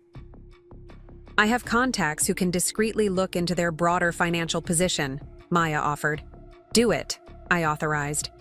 In the meantime, I'll have a conversation with James. If anyone will be straight with me about the company's situation, it's him. I texted James that evening, suggesting a coffee meeting to discuss project concerns. His response was immediate, agreeing to meet at a small cafe halfway between our offices the following morning. He was waiting when I arrived, 2 cups already on the table. I remember how you take it, he said as I sat down. Black with 1 sugar. I took a sip, finding it exactly right. Thank you, though I'm not here for reminiscing. I gathered as much from your message, he acknowledged. What concerns you? I laid it out directly. the component substitutions, the cash flow issues Richard had admitted to, and the pattern of financial management we'd observed. James listened without interruption, his expression growing more troubled with each detail. "I didn't know about the substitutions," he said when I finished, running a hand through his hair in the familiar gesture of stress. "Dad's been keeping operational decisions close to the vest lately." "And the financial situation?" I pressed. "How bad is it really, James?" He hesitated, loyalty to his family warring with our partnership obligations. Finally, he sighed. "Bad. Not just temporary cash flow issues. We overextended on 3 luxury developments just as the market shifted. They're sitting half-built with few buyers, draining capital every month." "Why didn't you tell me this before we partnered?" "Would you have worked with us if you'd known?" he countered. "I might have structured the deal differently," I admitted. "Created more safeguards." "That's why." He met my gaze directly. "We needed this partnership, Rebecca. Horizon Haven isn't just our entry into sustainable development. It might be our last chance to save Donovan Properties." The honesty was refreshing, even if the content was alarming. "And now, what's the strategy for recovery?" "Horizon Haven succeeding is step 1, James explained. "If we can deliver on time and on budget, it proves we can adapt to the new market. That brings new investors, which helps us either complete or offload the struggling projects. But you can't deliver on time or on budget if you're cutting corners and diverting funds," I pointed out. "I know." He leaned forward, his expression earnest. "That's why I need your help, Rebecca. Not just as a business partner, as someone who understands both the technology and my family." "What exactly are you asking?" "Help me convince my father to be fully transparent about our situation. Let me take a more active role in operations, and—" He hesitated. "Consider restructuring our partnership to provide more stability during this transition period." I studied him, searching for signs of manipulation or desperation. Instead, I found something unexpected: humility mixed with determination. This wasn't the James who had chosen family loyalty over our marriage. This was a man trying to salvage his family's legacy while embracing necessary change. "I'll need complete financial disclosure," I stated. "Not just for Horizon Haven, for all Donovan Properties holdings. My team will review everything and propose adjustments to our partnership structure." "Dad won't like that," James warned. "Dad doesn't have much choice," I replied evenly. "It's that or watch the partnership fall apart, along with any hope of saving the company." James nodded slowly. "I'll make it happen." Walking back to my office, I called Maya. "Set up a meeting with our financial and legal teams. We're going to need to restructure the Horizon Haven partnership." "They're that bad off?" she asked. "Worse than they've admitted, not quite as bad as we feared," I summarized. "They can be saved, but it's going to require significant changes." "And you want to save them?" Maya sounded genuinely curious rather than judgmental. I paused, considering the question. "I want Horizon Haven to succeed. I want our vision realized. If saving Donovan Properties is necessary for that to happen, then yes." "Just checking," Maya replied, "because this could be your chance to watch them sink while you sail away safely." "That wouldn't be victory," I said quietly. "That would be vindictiveness. I'm past that now." The meeting with the Donovan family executives was set for their boardroom the following week. This time, I brought reinforcements: Maya, Daniel, our CFO, and our legal counsel. The Donovans matched with Richard, Vivian, James, Thomas, and their corporate attorney. Richard opened with uncharacteristic humility. "Before we begin, I want to acknowledge that Donovan Properties hasn't been fully transparent about our financial challenges. That ends today." What followed was a comprehensive overview of the company's position: 3 failing developments, dwindling cash reserves, nervous investors, and mounting debt. The picture was grim, but not hopeless. With proper restructuring and successful completion of Horizon Haven, recovery was possible. When Richard finished, all eyes turned to me. The power dynamic in the room was undeniable, the once mighty Donovans, awaiting judgment from the woman they had once dismissed as merely decorative. "Thank you for your honesty," I began, keeping my tone professional. "Based on this information, our team has prepared a proposal to move forward." I nodded to my CFO, who distributed folders to everyone present. Inside was our restructuring plan, comprehensive, fair, but unyielding in its requirements. "The key points," I continued, "are as follows. First, Horizon Innovations will increase our equity stake in Horizon Haven to 30%, providing an immediate capital infusion. Second, we'll establish a joint operational committee with equal representation, but Horizon holding the deciding vote on technical specifications. Third, all project funds will be held in a dedicated account with dual authorization requirements for disbursements." Richard's face darkened as he skimmed the document. "This is tantamount to a takeover." "It's a lifeline," I corrected him. "One that preserves the Donovan name and legacy while acknowledging market realities." "We'd be surrendering control of our flagship project," Vivian objected. "You'd be gaining a partner invested in your company's survival," I countered.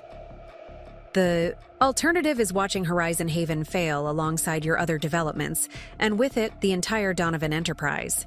The tension in the room was palpable. Thomas studied the proposal with a banker's eye, his expression gradually shifting from resistance to reluctant acceptance. James had clearly been prepared for something along these lines, his focus on the practical implementation rather than the wounded pride his parents displayed. "We need time to consider this," Richard finally said.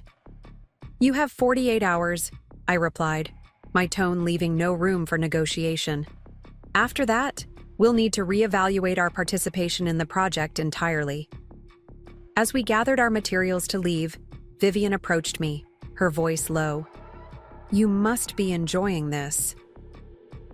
"This isn't about enjoyment, Vivian," I replied quietly. "It's about business, something you never believed I understood." "So this isn't revenge?" she challenged. "For how we treated you." I met her gaze directly. "If I wanted revenge, I'd walk away and watch what happens. I'm offering a partnership that saves your company while preserving our shared vision. That's not revenge. It's pragmatism." The 48 hours passed with tense negotiation over details, but the fundamental structure of our proposal remained intact. On Friday afternoon, we gathered again to sign the amended partnership agreement. The atmosphere was subdued but determined, a family business accepting necessary change to ensure its survival. As Richard signed the final document, he looked up at me with a complex expression. Part resignation, part respect. "You know, when James first brought you home, I told Vivian you were just another pretty face. I've never been more wrong about anyone in my life. I'm the same person I was then," I pointed out. "You just couldn't see past your own preconceptions. And now you hold the future of our company in your hands," he said, a hint of irony in his tone. "Not just me," I corrected him. "All of us working together. That's what partnership means." The news of the restructured partnership broke the following Monday. Business publications framed it as Horizon Innovations increases stake in groundbreaking development, with most analyzing, "It is a strategic expansion rather than a rescue operation." The Donovans' broader financial challenges remained private for now, though industry insiders surely suspected the truth. Construction resumed with renewed vigor and proper materials. The project management team was restructured with professionals from both companies, though key technical decisions now required my personal sign-off. Horizon Haven began to take shape, not just physically but in the public imagination, with pre-sales exceeding projections despite the premium pricing. 6 weeks after the restructuring, I received an unexpected visit from Olivia. My assistant looked apologetic as she announced her, clearly aware of our history. "Send her in," I instructed, curious about what could have brought the most hostile Donovan to my office. Olivia entered with less of her usual confidence, her designer outfit and perfect makeup somehow failing to project the superiority she typically exuded. "Thank you for seeing me," she began stiffly. "I won't take much of your time." "What can I do for you, Olivia?" I kept my tone neutral, neither welcoming nor dismissive. She placed a folder on my desk.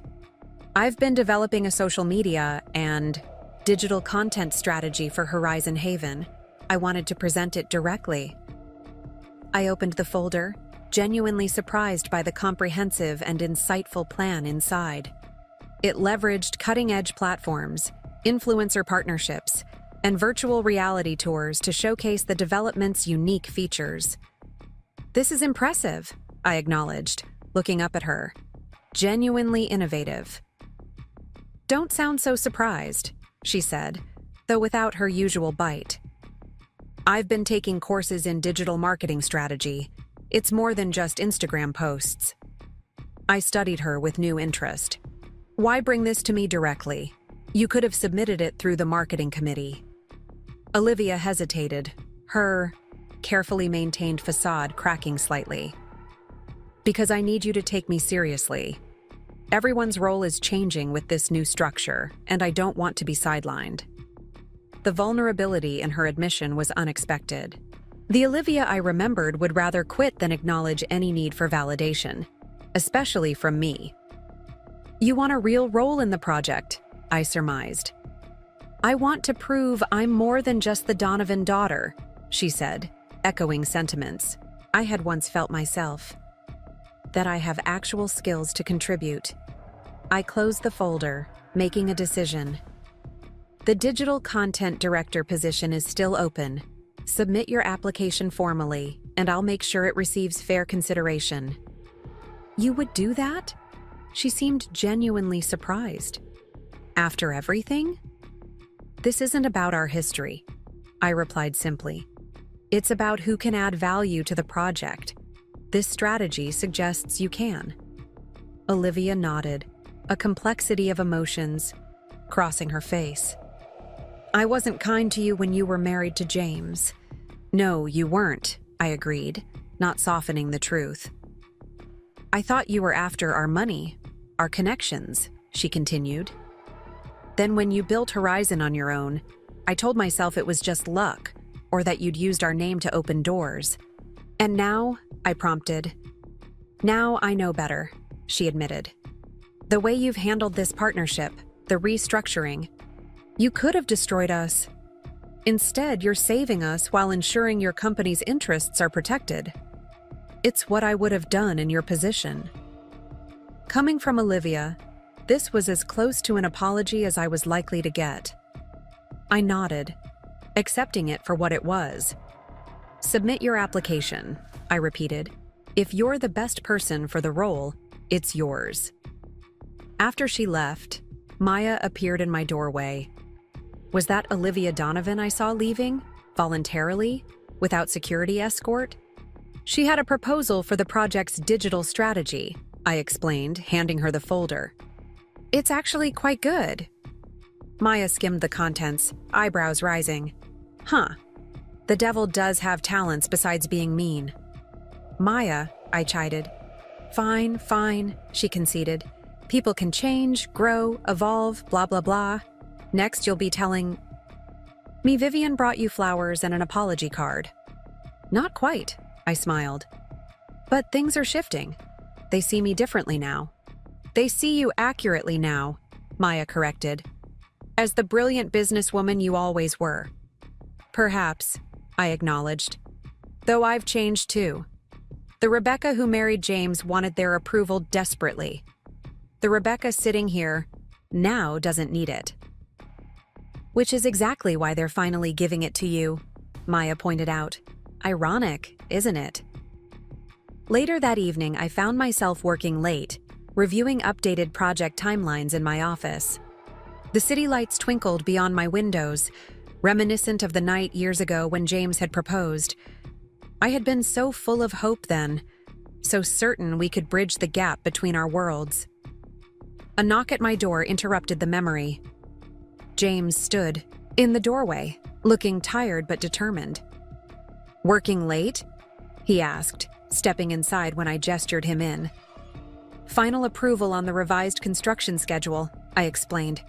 "What brings you here after hours?" He sat in the chair across from my desk, loosening his tie slightly. "I wanted to talk without the project teams and families around, about where we go from here." "The pathway is clear," I replied, deliberately focusing on business. With the restructuring in place and proper oversight, Horizon Haven should proceed smoothly. The other Donovan developments can be methodically addressed once this one proves successful. "I'm not talking about the project," James said quietly. "I'm talking about us." I set down my pen, meeting his gaze directly. "There is no us, James. There's a business partnership that's working well. That's enough." "Is it?" he challenged. "Because I still feel something when we're in the same room. And sometimes I think you do too." The directness caught me off guard. In our marriage, James had often avoided difficult conversations, preferring harmony over honesty. This straightforward approach was new. "What I feel or don't feel isn't relevant," I replied carefully. "We tried once. You chose your family over our marriage." "I made the wrong choice," he admitted, no hesitation in his voice. "I've had 4 years to recognize that mistake. 4 years watching you build something extraordinary while I helped manage a company. That was slowly failing because it refused to change. And now?" I kept my expression neutral, despite the unexpected direction of the conversation. "Now I'm asking if there's any possibility of a second chance," he said simply. "Not immediately, not without work and time. But someday." The question hung in the air between us, weighted with history and possibility.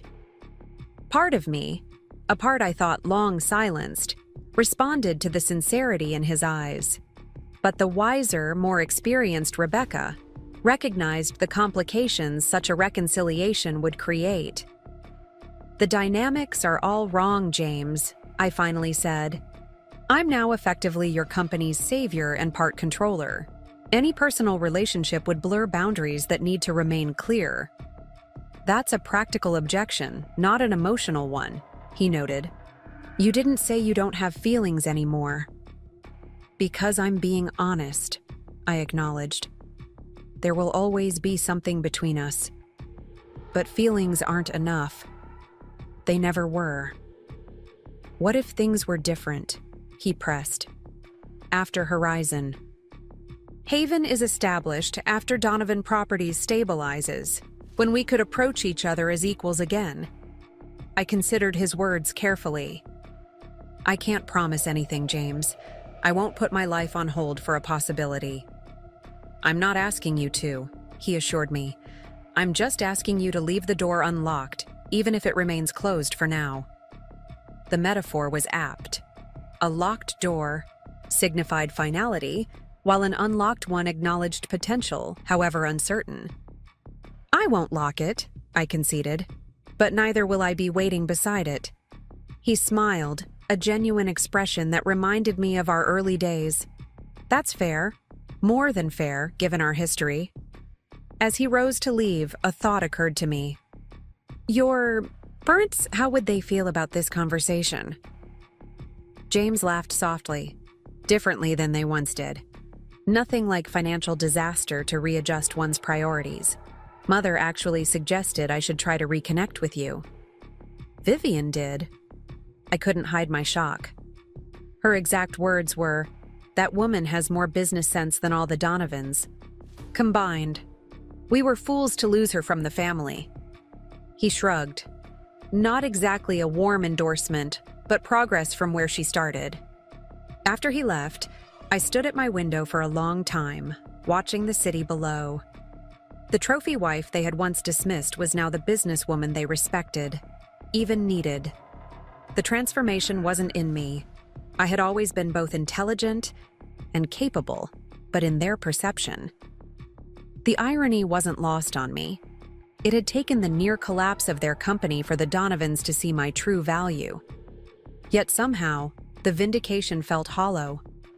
I didn't want their respect because they needed my money and business acumen. I had wanted it because it was deserved, regardless of circumstance. As for James and his request for potential reconciliation, that was a complexity for another day.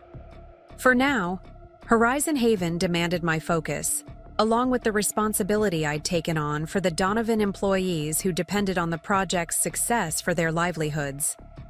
The trophy wife had become the savior, the decorative accessory now the essential foundation. But most importantly, Rebecca Mitchell was exactly where she had always been meant to be, at the helm of her own destiny, making decisions based on vision rather than validation. The door might remain unlocked, but I was no longer waiting on the other side for someone to open it. That, perhaps, was the most significant change of all. 18 months after the restructuring agreement, I stood on the rooftop garden of the completed Horizon Haven model unit, watching the sunset paint the sky in brilliant oranges and pinks.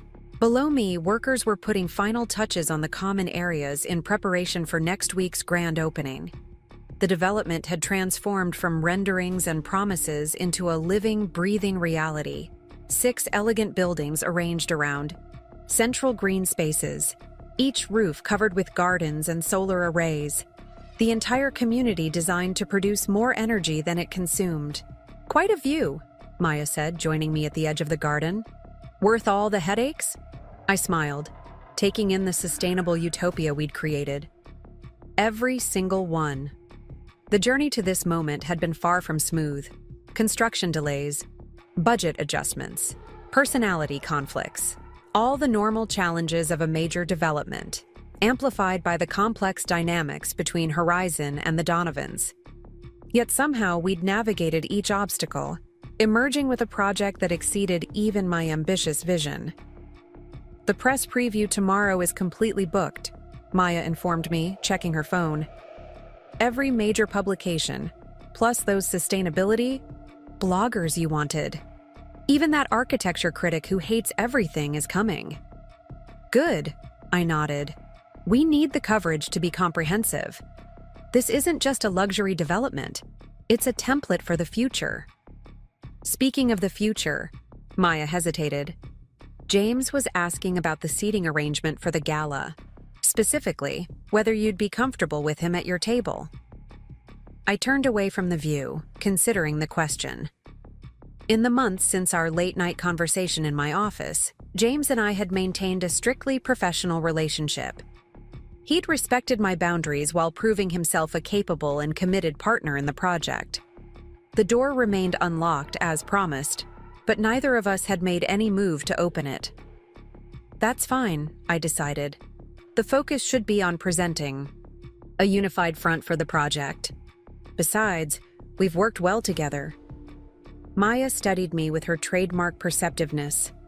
"Just worked well together? Nothing more developing there?" "Maya," I warned lightly. "Fine, fine," she raised her hands in surrender. "Just checking. As your best friend, it's my job to periodically take the emotional temperature. And as my COO, it's your job to make sure this launch goes perfectly," I reminded her. "Which table arrangement will send the strongest message about our partnership?" "Having you and James co-hosting would certainly reinforce the collaborative nature of the project," she admitted. "Plus, Vivian would be at the secondary table, which gives me personal satisfaction." I laughed despite myself. Not still holding a grudge after all this time? "I'm just saying, watching her pretend she always believed in you has been both entertaining and infuriating." Maya checked her watch. "We should head down. The lighting test is scheduled to start in 10 minutes. As we made our way through the model unit, a stunning 3-bedroom showcase of sustainable luxury, I found myself reflecting on the journey. From the dismissed trophy wife to the business leader who had saved the Donovan empire while advancing my own company's mission. The symmetry was almost too perfect, like something from a melodramatic screenplay rather than real life. The lighting test was a spectacular display of the integrated systems we'd pioneered. As darkness fell, the entire community came alive, with gentle illumination, pathways lit by motion-sensitive LED fixtures, building facades washed in subtle light that highlighted their architectural features, all powered by the day's captured solar energy. It was beautiful, efficient, and exactly what I had envisioned years ago when Horizon was just a startup with big dreams. "It's magnificent," came a voice from behind me. I turned to find Richard Donovan observing the display, his expression one of genuine appreciation. "It is," I agreed, surprised by his presence. "I didn't realize you were visiting the site today." "Wanted to see it without the crowds and cameras," he explained, coming to stand beside me. "To really take it in." We watched in companionable silence as the final lighting elements activated: the central fountain with its water-conserving design, the community greenhouse with its climate-controlled systems. Everything working in perfect harmony, just as I'd designed. "You know," Richard finally said, "I've been in this business for nearly 50 years, built hundreds of properties across the region, but I've never created anything like this." "It's a new approach," I acknowledged. "It's more than that," he shook his head. "It's visionary. The kind of project that defines a career or reshapes an industry." Coming from Richard Donovan, this was extraordinary praise. The man who had once dismissed my business as a hobby was now acknowledging its transformative potential. "Thank you," I said simply. "I owe you more than thanks," he replied, his voice uncharacteristically reflective. "You saved my company, Rebecca. My family's legacy. When everything was crumbling around us, you could have walked away. No one would have blamed you. That wouldn't have served anyone's interests," I pointed out. "Certainly not mine." "Still," he insisted, "there was a moment when you held all the power. You could have demanded complete control, forced us out entirely. The fact that you didn't, that you structured a true partnership, says something about your character." I studied the older man's profile, noting the new lines of humility that had replaced his former arrogance. "You know what's ironic, Richard? You spent years underestimating me because you saw me as just a pretty accessory for your son. Now you're overestimating me by attributing my business decisions to nobility of character." He looked at me quizzically. "I didn't save Donovan Properties out of forgiveness or kindness," I clarified. "I did it because it was the smart business move. Your company had assets, expertise, and connections that complemented Horizon's strengths. Together, we could create something neither could achieve alone." Richard considered this, then laughed softly. "And here I thought you might have developed a sentimental attachment to the family name." "The only name I'm attached to is the one on my business cards," I replied, though without rancor. "Mitchell. The name that's on our patents, our contracts, and soon on the stock exchange when we go public next quarter." This caught his attention. "You're proceeding with the IPO?" "The paperwork was filed last week," I confirmed. "The success of Horizon Haven makes this the optimal timing." "Congratulations," he said, and seemed to genuinely mean it. "Though I assume this will change our partnership structure moving forward." "Not necessarily," I assured him. "The board sees value in maintaining strong strategic alliances. As long as Donovan Properties continues meeting its obligations, the partnership remains beneficial to our shareholders." A ghost of the old Richard surfaced in his slight smirk. "How generous of your board." "How pragmatic," I corrected him. "This was never personal, Richard. Not the restructuring, not the partnership, not the success we're about to celebrate. It's business, something your family finally learned to separate from ego." He nodded slowly, accepting the gentle rebuke. "Some lessons come later than others, but they do come." As we turned to leave the illuminated showcase, Richard paused. One more thing, Rebecca. About James. That's not a business conversation. I cut him off politely, but firmly.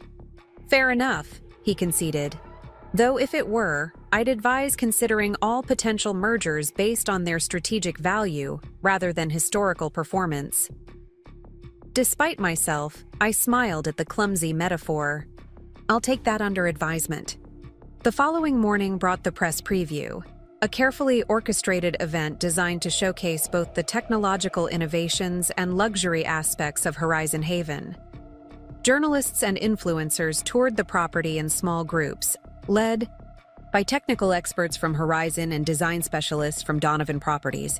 The coverage began appearing online almost immediately, overwhelmingly positive, with particular praise for the seamless integration of cutting-edge sustainability features with traditional luxury aesthetics. By mid-afternoon, my phone was buzzing constantly with congratulatory messages and interview requests.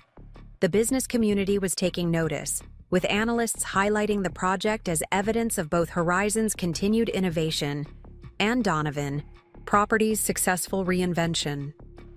The Wall Street Journal is calling it the new standard for luxury development, Maya reported, scanning her tablet as we prepared for the evening's formal gala. And TechCrunch says you've redefined sustainable living for the affluent market. They're praising the project, not me personally, I pointed out. Actually, Maya scrolled further, Bloomberg specifically calls you the visionary force behind residential sustainability's mainstream breakthrough. And there's a whole paragraph about your journey from startup founder to industry transformer. Before I could respond, my assistant knocked at the door of the temporary office we'd set up on site. Ms. Mitchell, there's a delivery for you. She wheeled in an elegant arrangement of white orchids, minimalist and striking. The card was simple. To new beginnings. J. Maya raised an eyebrow, but, for once, refrained from commenting. I ran my fingers over the embossed card, memories surfacing unbidden. James had given me white orchids on our first anniversary, an inside joke about how I'd once told him that red roses were too conventional for my taste. The fact that he remembered such a detail after all this time was unsettling. I should finish getting ready, I said to Maya, setting the card aside. The guests will be arriving in an hour. The gala was held in Horizon Haven's central pavilion, a stunning glass and sustainable timber structure that served as the community's social hub. As darkness fell, the building seemed to glow from within, highlighting the innovative materials and design elements that made the project unique. I greeted guests in a simple but elegant black gown, conscious of striking the right balance between sophisticated business leader and approachable visionary. The attendees represented a cross-section of influence: investors, media, government, officials, industry leaders, all eager to associate themselves with what was rapidly being hailed as the development of the year. The Donovans played their roles perfectly. Richard and Vivian charmed the old money contingent, emphasizing how the project honored their legacy of quality while embracing innovation. Thomas handled the financial community, outlining the economic benefits of sustainable development. Olivia, newly confident in her digital strategy role, guided social media influencers through the property's most photogenic features. And James moved through the crowd with easy grace, neither avoiding me nor seeking me out too obviously. When our paths naturally crossed during the evening, our interactions were warm but professional, giving no hint of our complicated history to outside observers. Dinner was served at elegantly appointed tables throughout the pavilion, with James and I co-hosting the central table of key investors and media figures. The conversation flowed smoothly, focusing on the project's innovations and future implications rather than personal dynamics. As dessert was being served, Richard rose to offer a toast. The room quieted, all attention turning to the Donovan patriarch. For 50 years, he began, the Donovan name has been synonymous with luxury real estate in this region. We built our reputation on tradition, consistency, and an unwavering commitment to quality. He paused, surveying the room. But traditions that don't evolve become relics. Companies that don't adapt become footnotes in history books.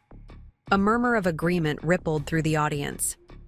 Horizon Haven represents not just a new direction for Donovan Properties, but a new standard for our entire industry, Richard continued. And none of it would have been possible without the vision and determination of one person. He turned toward me, raising his glass. Rebecca Mitchell saw the future of luxury living before any of us. She understood that true sustainability could enhance rather than compromise quality. And when we finally had the wisdom to listen, she had the generosity to collaborate. The word choice, generosity rather than business sense, was deliberate. I knew. A public acknowledgement of the power dynamic that had shifted so dramatically. To Rebecca, Richard concluded, whose vision has transformed not just this development, but an entire company's understanding of what luxury means in the 21st century. The applause was enthusiastic, cameras flashing as I rose to accept the recognition. Public validation from the man who had once dismissed me was sweet, if slightly surreal. Thank you, Richard, I responded, taking the microphone. But Horizon Haven isn't the achievement of any one person or company. It represents what's possible when different strengths come together in true partnership. I went on to acknowledge the contributions of both companies' teams, the local officials who had supported innovative zoning approaches, and the early buyers who had embraced the sustainable luxury concept. It was a generous speech that spread credit widely, but everyone in the room understood the reality.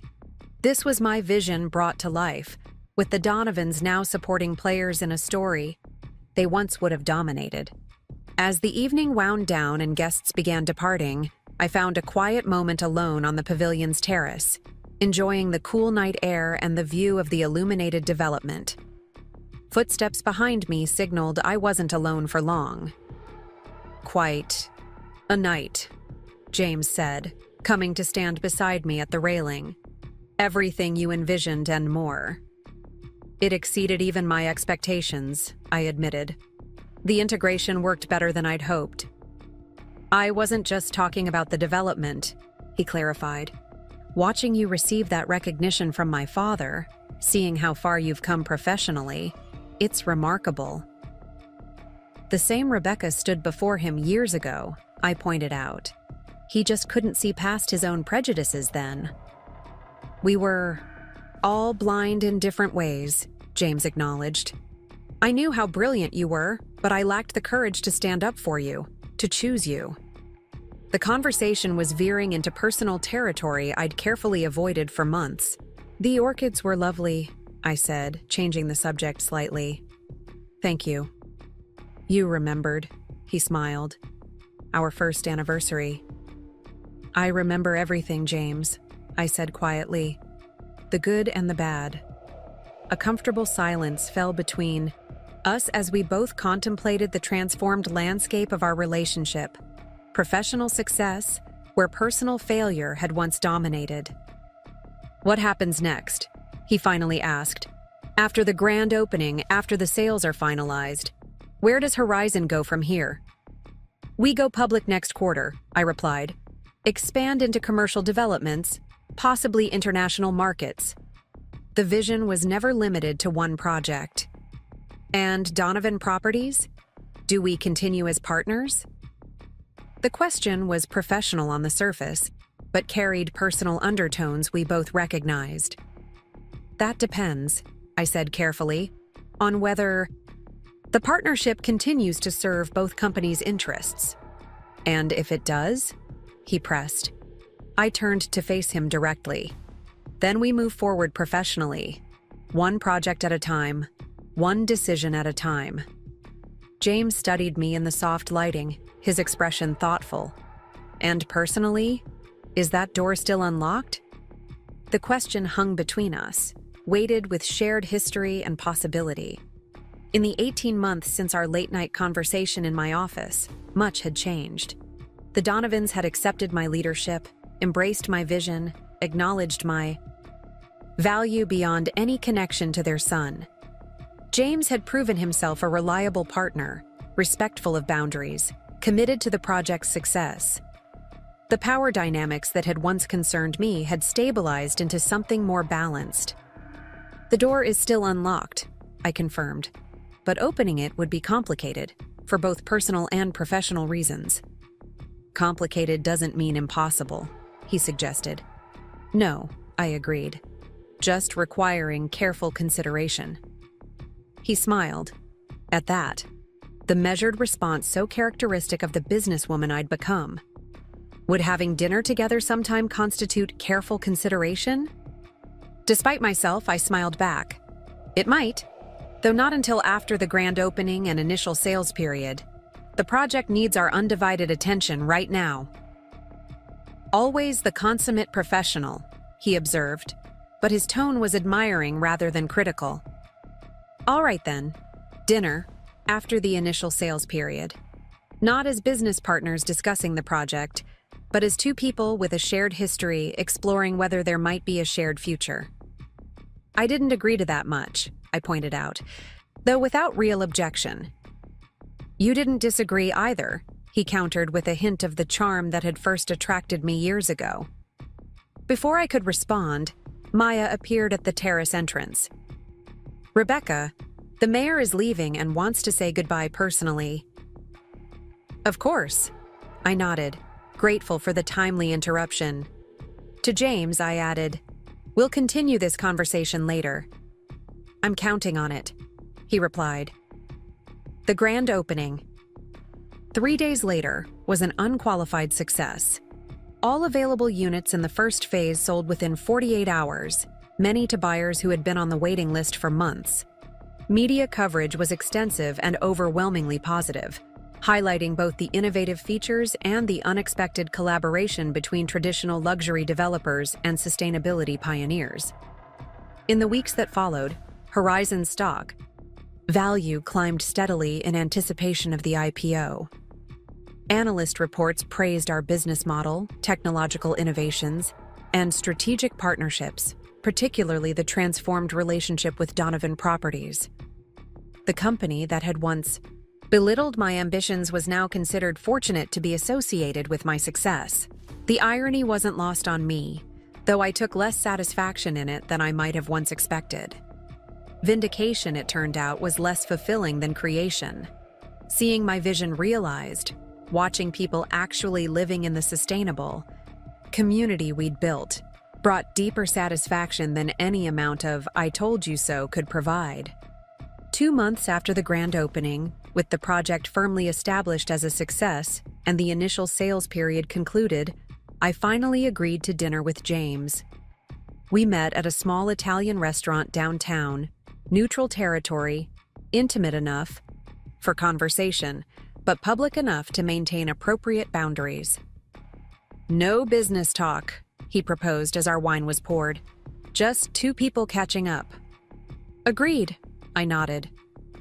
Though that eliminates most of what we've been doing for the past 2 years.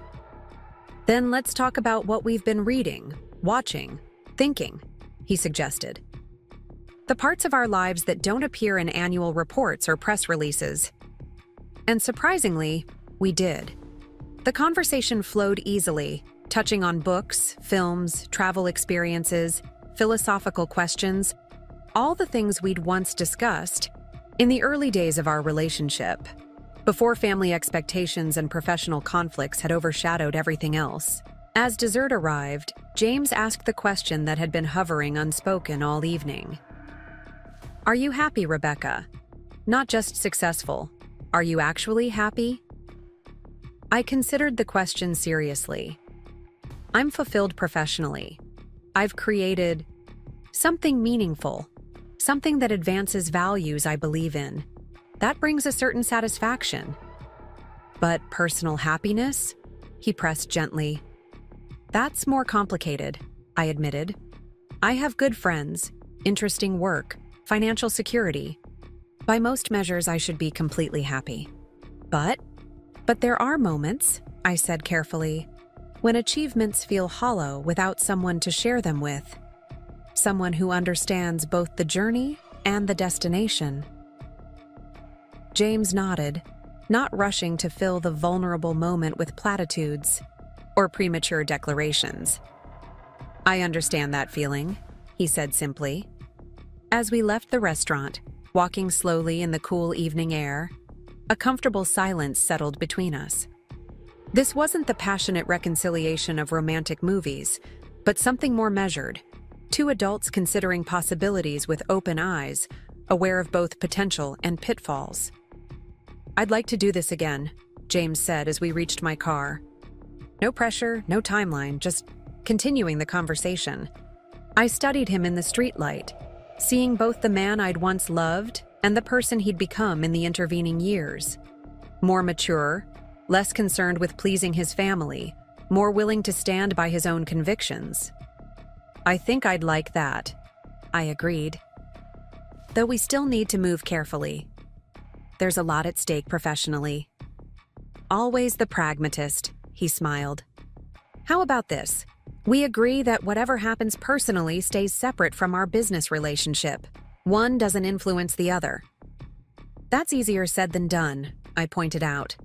"Most worthwhile things are," he countered. He didn't. "Try to kiss me goodnight." Another sign of the respect he'd developed for boundaries and timing. Instead, he simply squeezed my hand gently before walking to his own car. I watched him go, a complex mix of emotions swirling within me. There was still attraction, still connection, but also hard-won wisdom about compatibility and values alignment. The young woman who had fallen headlong into love with James Donovan no longer existed. In her place stood someone more discerning, more self-possessed, more aware of her own worth. Whatever developed between us now, if anything did, would be built on entirely different foundations than our first relationship. Not on his family's approval or my desire for validation, but on mutual respect between equals. The following. Morning, as I prepared for an investor meeting ahead of the IPO, Maya arrived at my office with her usual coffee offering and perceptive gaze. "So?" she prompted. "How was dinner with the ex?" "Pleasant," I replied neutrally. "We agreed to do it again sometime." "Pleasant," Maya repeated skeptically. "That's the word you're going with? For dinner with the man you once loved enough to defy his entire family?" I accepted the coffee with a small smile. "What would you prefer? Passionate? Tumultuous? Those days are behind us, Maya. If anything happens now, it will be with clear eyes and careful consideration." "Romance by spreadsheet analysis," she teased. "Very on brand for CEO Rebecca." "Not by spreadsheet," I corrected her. "By values alignment. By mutual respect. By understanding that we're both different people now than we were 5 years ago." Maya's expression softened. "You know I just want you to be happy, right? However that looks." "I know," I assured her. "And I am happy. With my life, my work, my choices. Anything else that develops is bonus, not necessity." That evening, I found myself back at Horizon Haven, walking the grounds as residents began moving in. Lights turned on in windows, people greeted neighbors in the common areas, children played in the safe central green spaces. It was exactly the community I had envisioned: sustainable, beautiful, alive. My phone buzzed with a message from James. "Just left a planning meeting for the next phase. The team is proposing we incorporate your latest battery technology. Your vision keeps expanding." I smiled at the simple acknowledgement, typing back, "Innovation never stops. Neither does improvement." His response came quickly. "Speaking of improvement, dinner again next week?" I found a place with an impressive sustainability program. I hesitated only briefly before replying, "I'd like that." As I continued my walk through the development, a young couple approached, recognition dawning on their faces. "Ms. Mitchell?" the woman asked tentatively. We're the Alvarezes. We just moved into Building 3 last week. Welcome to Horizon Haven, I smiled. How are you settling in? It's incredible, she enthused. The energy management system, the community spaces, everything is exactly as promised. Better even. Her husband nodded agreement. We were on the waiting list for months, worth every day of the wait. I'm so glad to hear that, I replied, genuinely pleased. This development was designed to be more than just housing. It's meant to be a community, a lifestyle. It's funny, Mrs. Alvarez continued. When we told my parents we were buying here, they were skeptical. All that eco stuff is just marketing, they said. But after visiting, they're completely converted. My dad's even talking about downsizing into Phase 2 when it's completed. That's exactly the response we hoped for, I told them. Showing that sustainability enhances luxury rather than diminishing. As we parted ways, I felt a deep satisfaction that transcended professional pride. The Donovan family had once dismissed my vision as a trendy distraction, but now that vision was literally changing how people lived and how they thought about living. The ultimate vindication wasn't in proving the Donovans wrong. It was in creating something so compelling that even former skeptics became believers. It wasn't about them acknowledging my worth. It was about the world recognizing the value of the future I'd envisioned. The trophy wife label had long since faded, replaced by visionary, innovator, industry leader. Yet none of those external validations matched the simple satisfaction of seeing my ideas become reality, improving lives while preserving resources for future generations. 3 months after Horizon Haven's opening, Horizon Innovations went public. The IPO was oversubscribed, with the stock price jumping 28% on the first day of trading. Financial analysts pointed to the success of Horizon Haven as proof of concept, while environmental advocates celebrated the mainstreaming of sustainable development.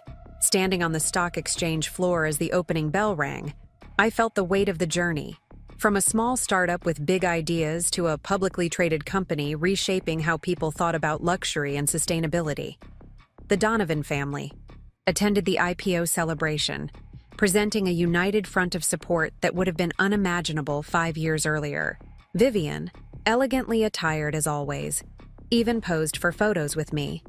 The business pages juxtaposing the traditional luxury matriarch with the innovative sustainability pioneer. The visual storytelling wasn't lost on either of us. "Quite a day," she commented during a quiet moment at the reception. "Your parents must be very proud."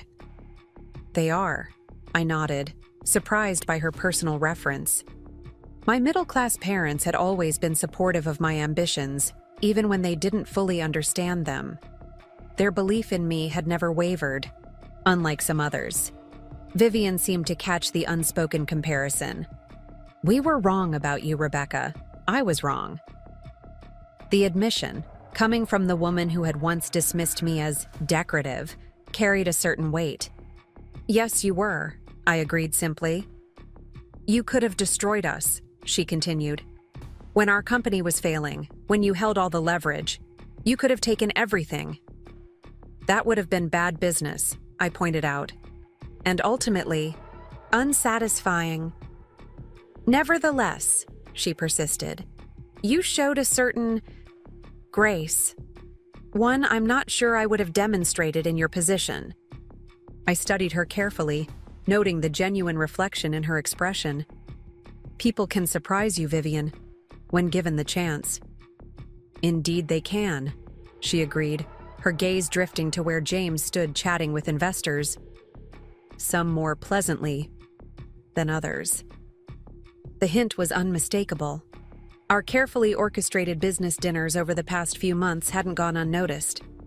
Whether she approved or merely recognized the potential advantages of reconciliation remained unclear, and ultimately irrelevant.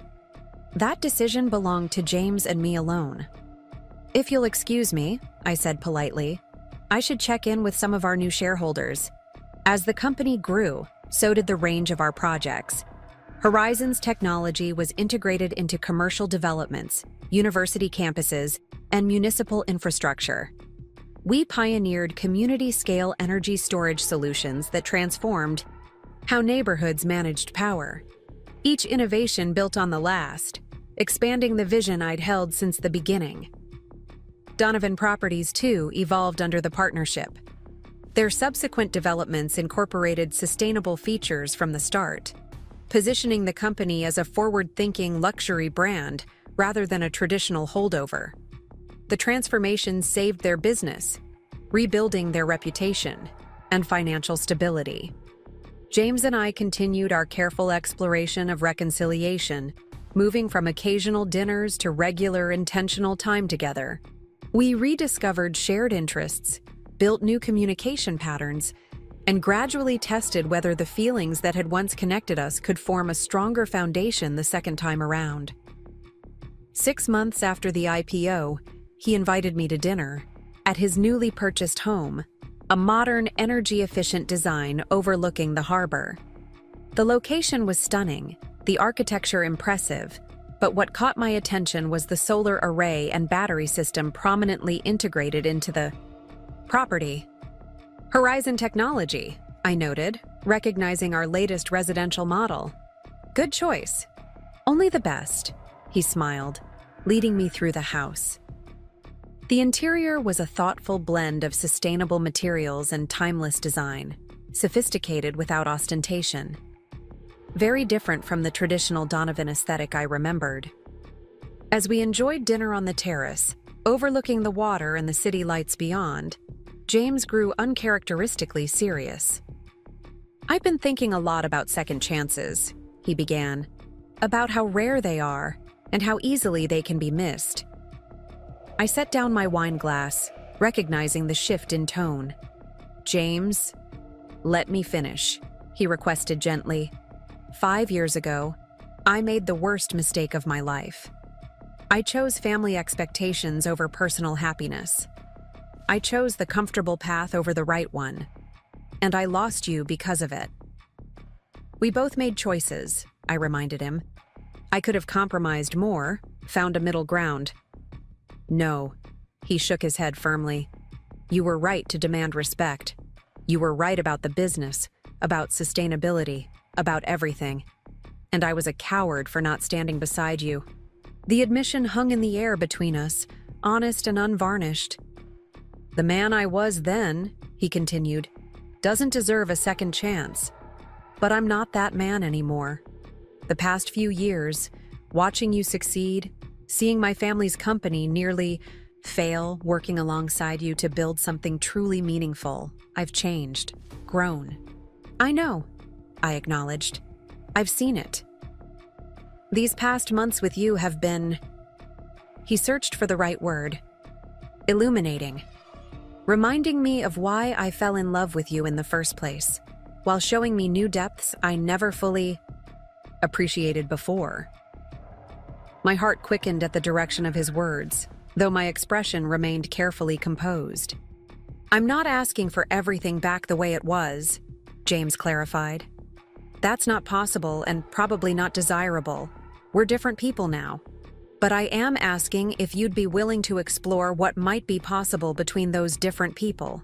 Something new built on stronger foundations. What about your family? I asked, the question that couldn't be avoided.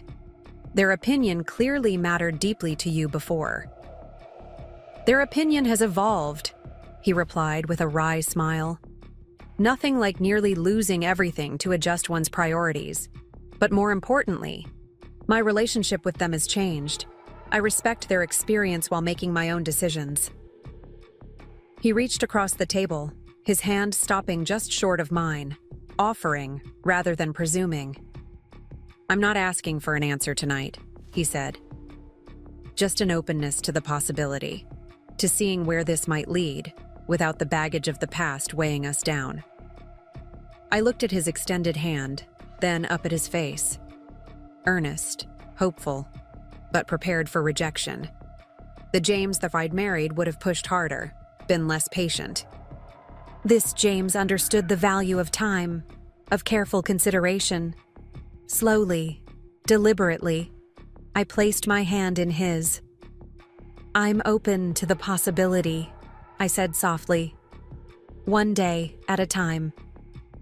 The smile that spread across his face held none of the triumph I might have once feared, only genuine joy and perhaps a touch of relief. "One day at a time," he agreed. The following months brought a natural progression in our relationship. Still careful, still mindful of the past, but increasingly comfortable with the present. We attended industry events together, collaborated on new projects, and gradually integrated our personal lives. The business media noted the apparent reconciliation with predictable speculation, but we maintained our privacy, neither confirming nor denying the rumors that swirled. Vivian, to my surprise, became an unexpected ally. Whether motivated by genuine change of heart or pragmatic acceptance of reality, she made efforts to demonstrate her respect, recommending me for industry leadership positions, crediting my innovations in interviews, even hosting a dinner at the Donovan estate where I was seated in the position of honor. "Strategic," Maya commented when I recounted the evening. "She's realized which way the wind is blowing and adjusted her sails accordingly." "Perhaps," I acknowledged. "Or perhaps people can genuinely change when confronted with the consequences of their actions." "You've gotten philosophical in your success," she teased. "Next, you'll be telling me you actually enjoy those country club charity events Vivian keeps inviting you to." "I wouldn't go that far," I laughed. "But I will say there's a certain satisfaction in walking into those rooms now, not as James's wife hoping for acceptance, but as Rebecca Mitchell, CEO, whose presence adds value to their event." "Vindication is sweet," Maya agreed. "It's not about vindication anymore," I realized as I said it. "It's about recognition. Not of me personally, but of what I represent. The future they once resisted, now embraced as inevitable." 1 year after Horizon Haven's grand opening, the development had become the model for sustainable luxury living in the region. Every unit was occupied, with a waiting list for future phases. The community functioned exactly as designed: energy positive, water conserving, fostering both environmental and social sustainability.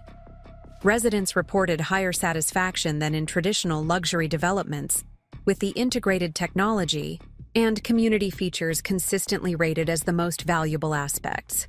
To mark the anniversary, Donovan Horizon hosted a community celebration, less formal than the opening gala, more focused on the residents and the living experience. As I walked through the common areas, greeting families and listening to their experiences, I felt a deep sense of fulfillment that transcended the professional milestone. "Ms. Mitchell," called a familiar voice. Mrs. Alvarez approached with an older couple in tow.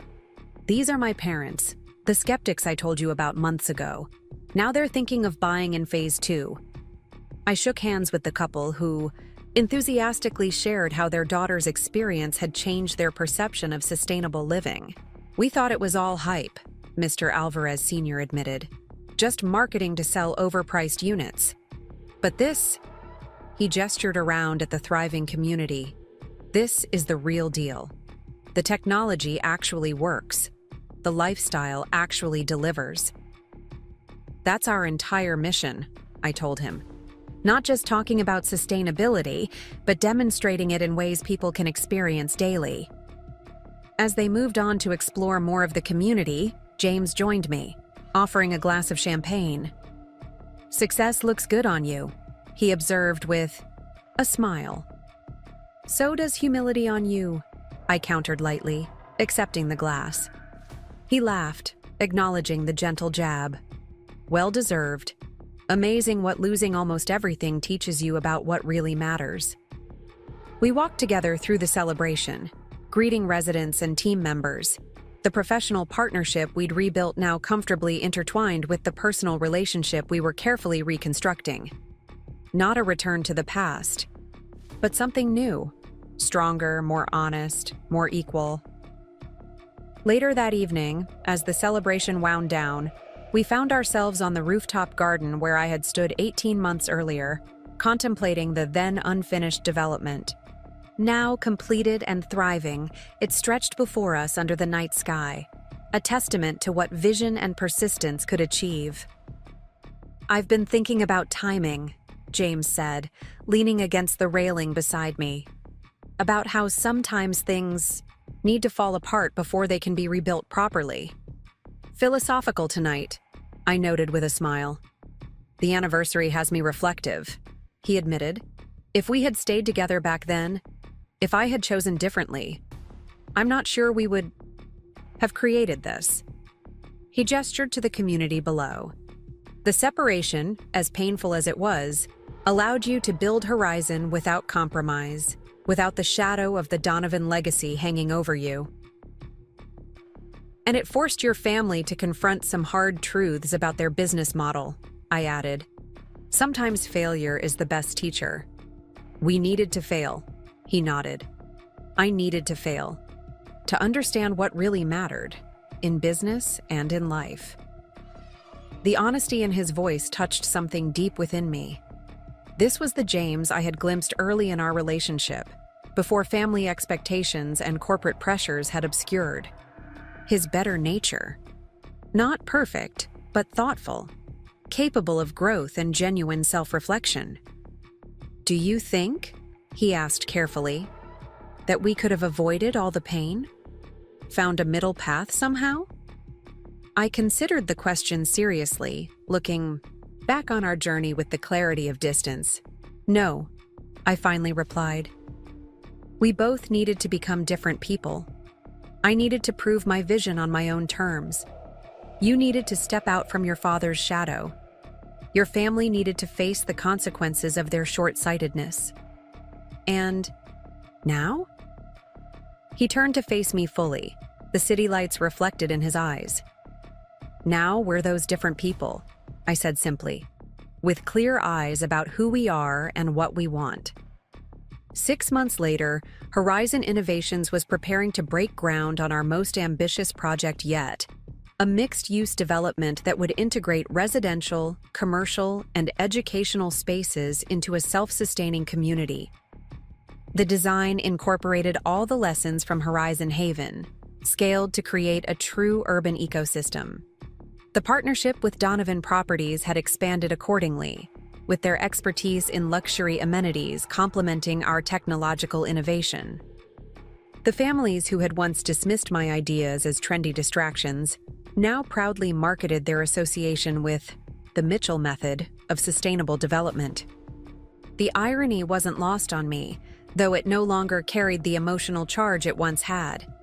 Success was its own vindication, rendering old slights increasingly irrelevant. My relationship with James had evolved similarly, the past acknowledged but no longer defining our present. We had built something new together, professionally and personally, based on mutual respect and shared values, rather than the magnetic attraction that had initially drawn us together. That attraction remained, of course, but was now grounded in something more substantial.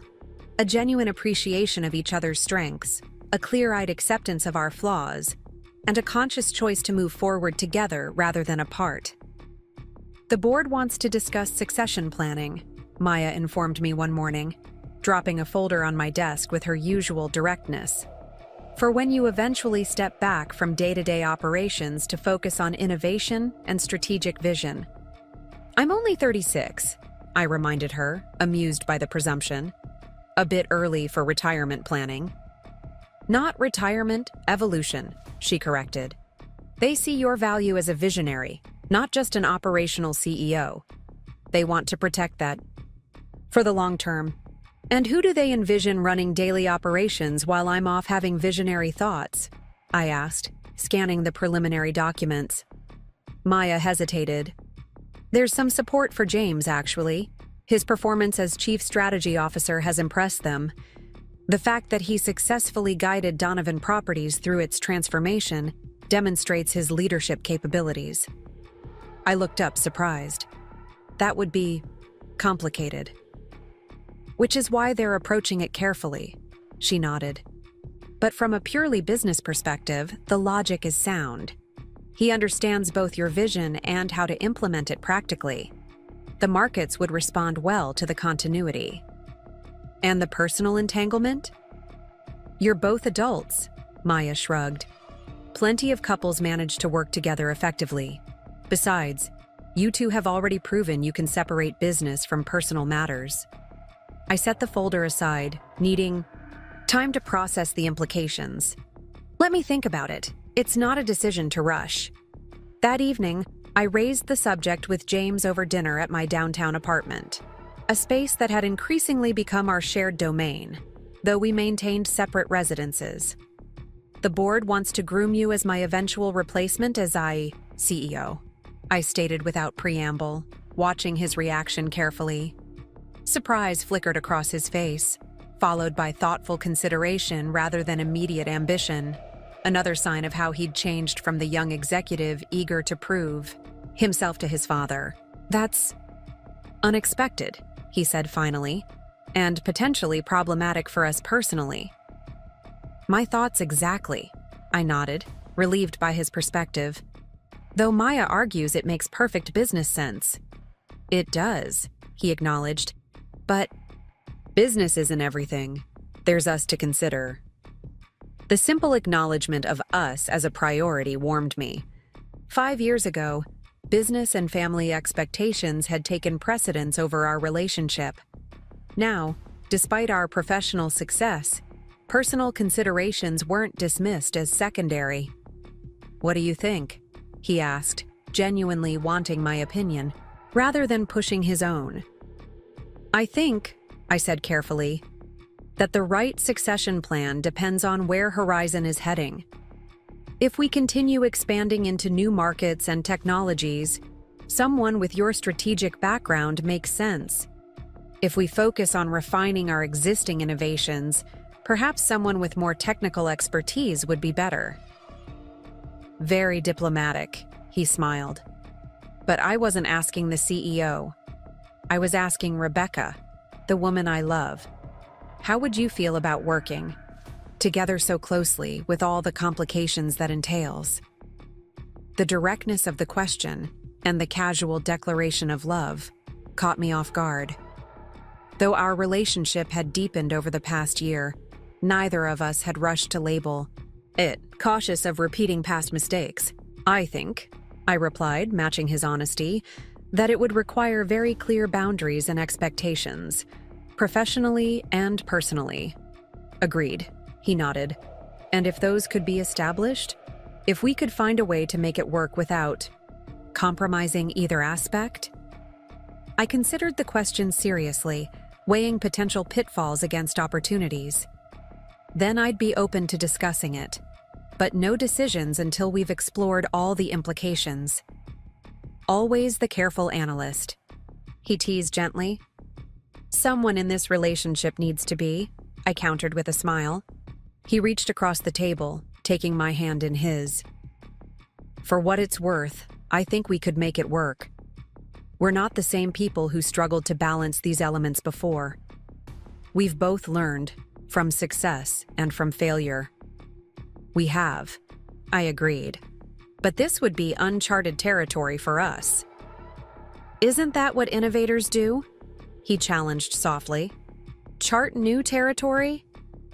2 years to the day after Horizon Haven's grand opening, James proposed, not with a grand gesture or public declaration, but with a quiet conversation on the terrace of his home, overlooking the harbor that had become our shared sanctuary.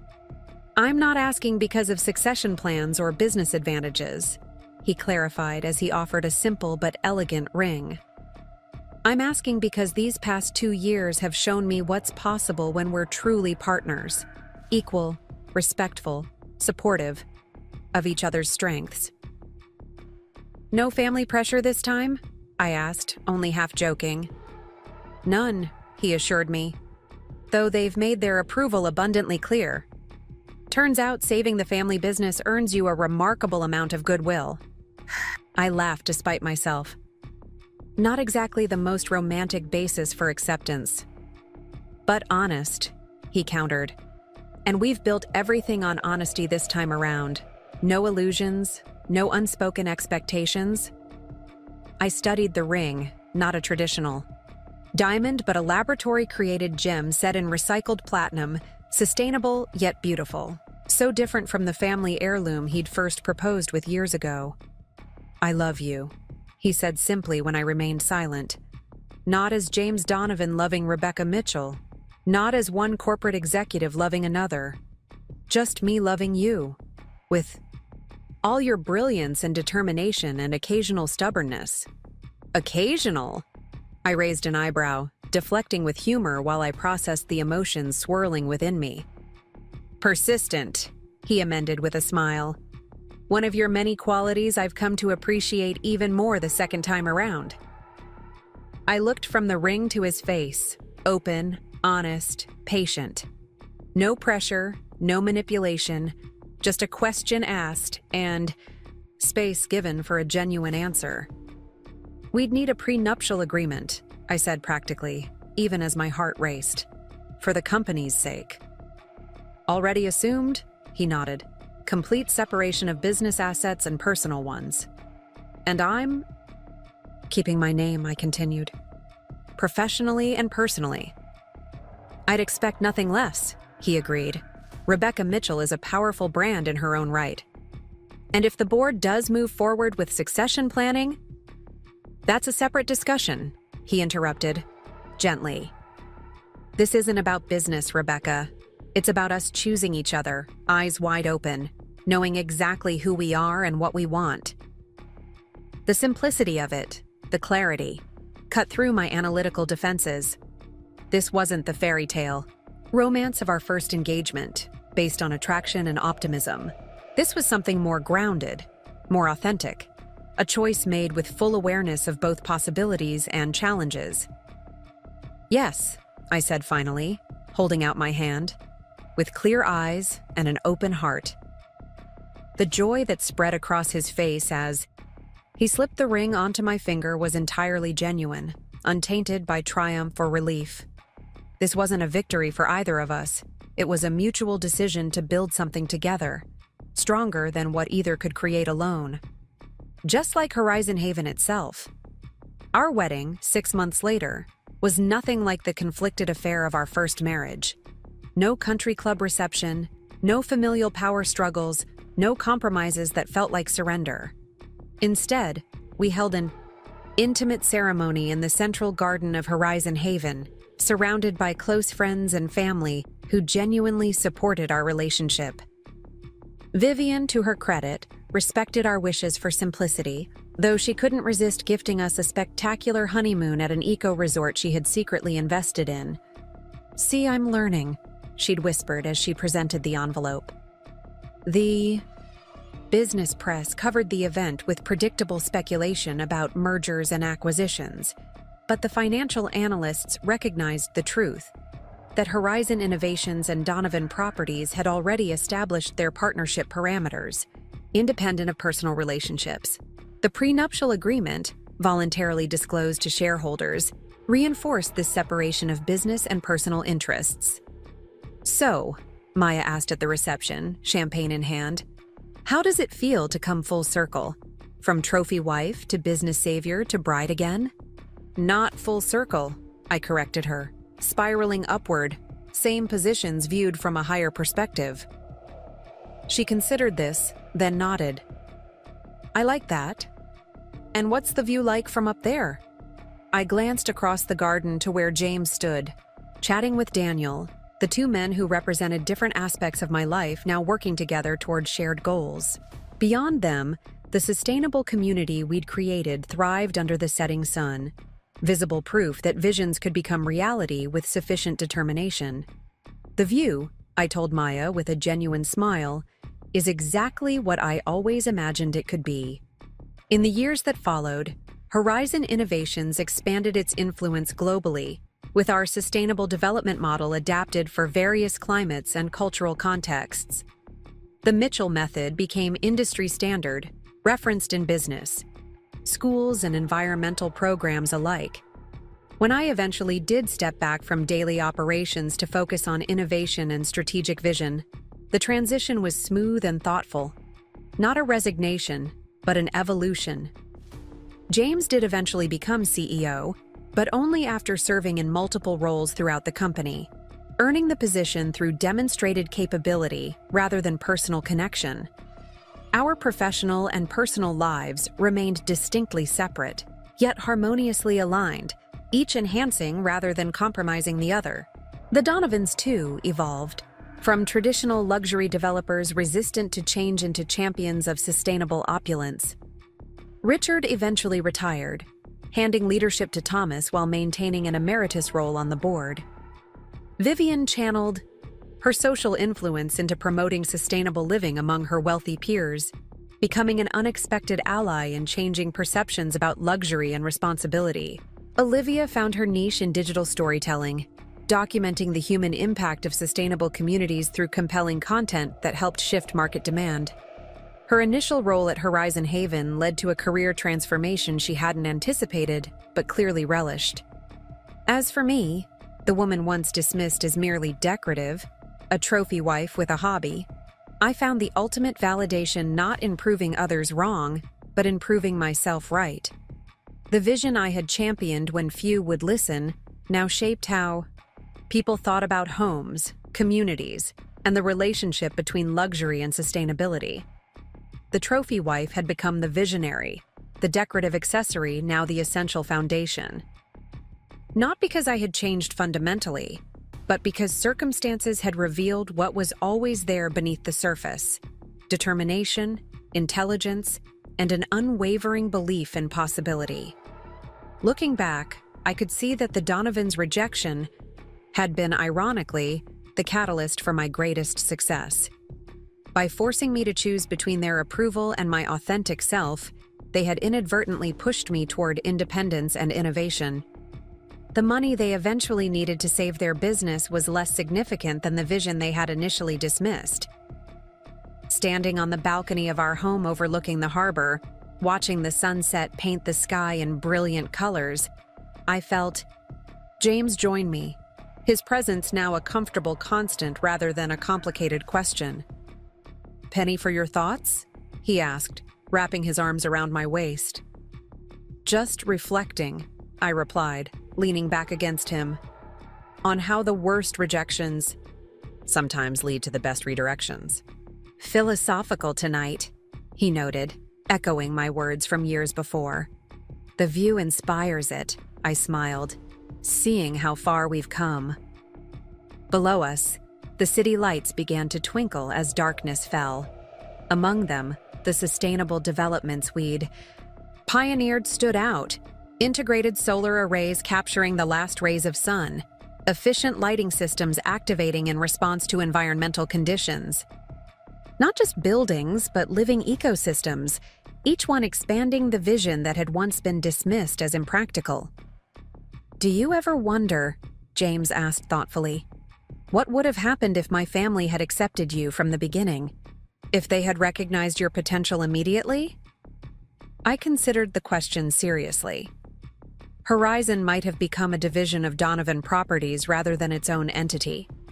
Your family might have adopted some sustainability features without fundamentally changing their approach.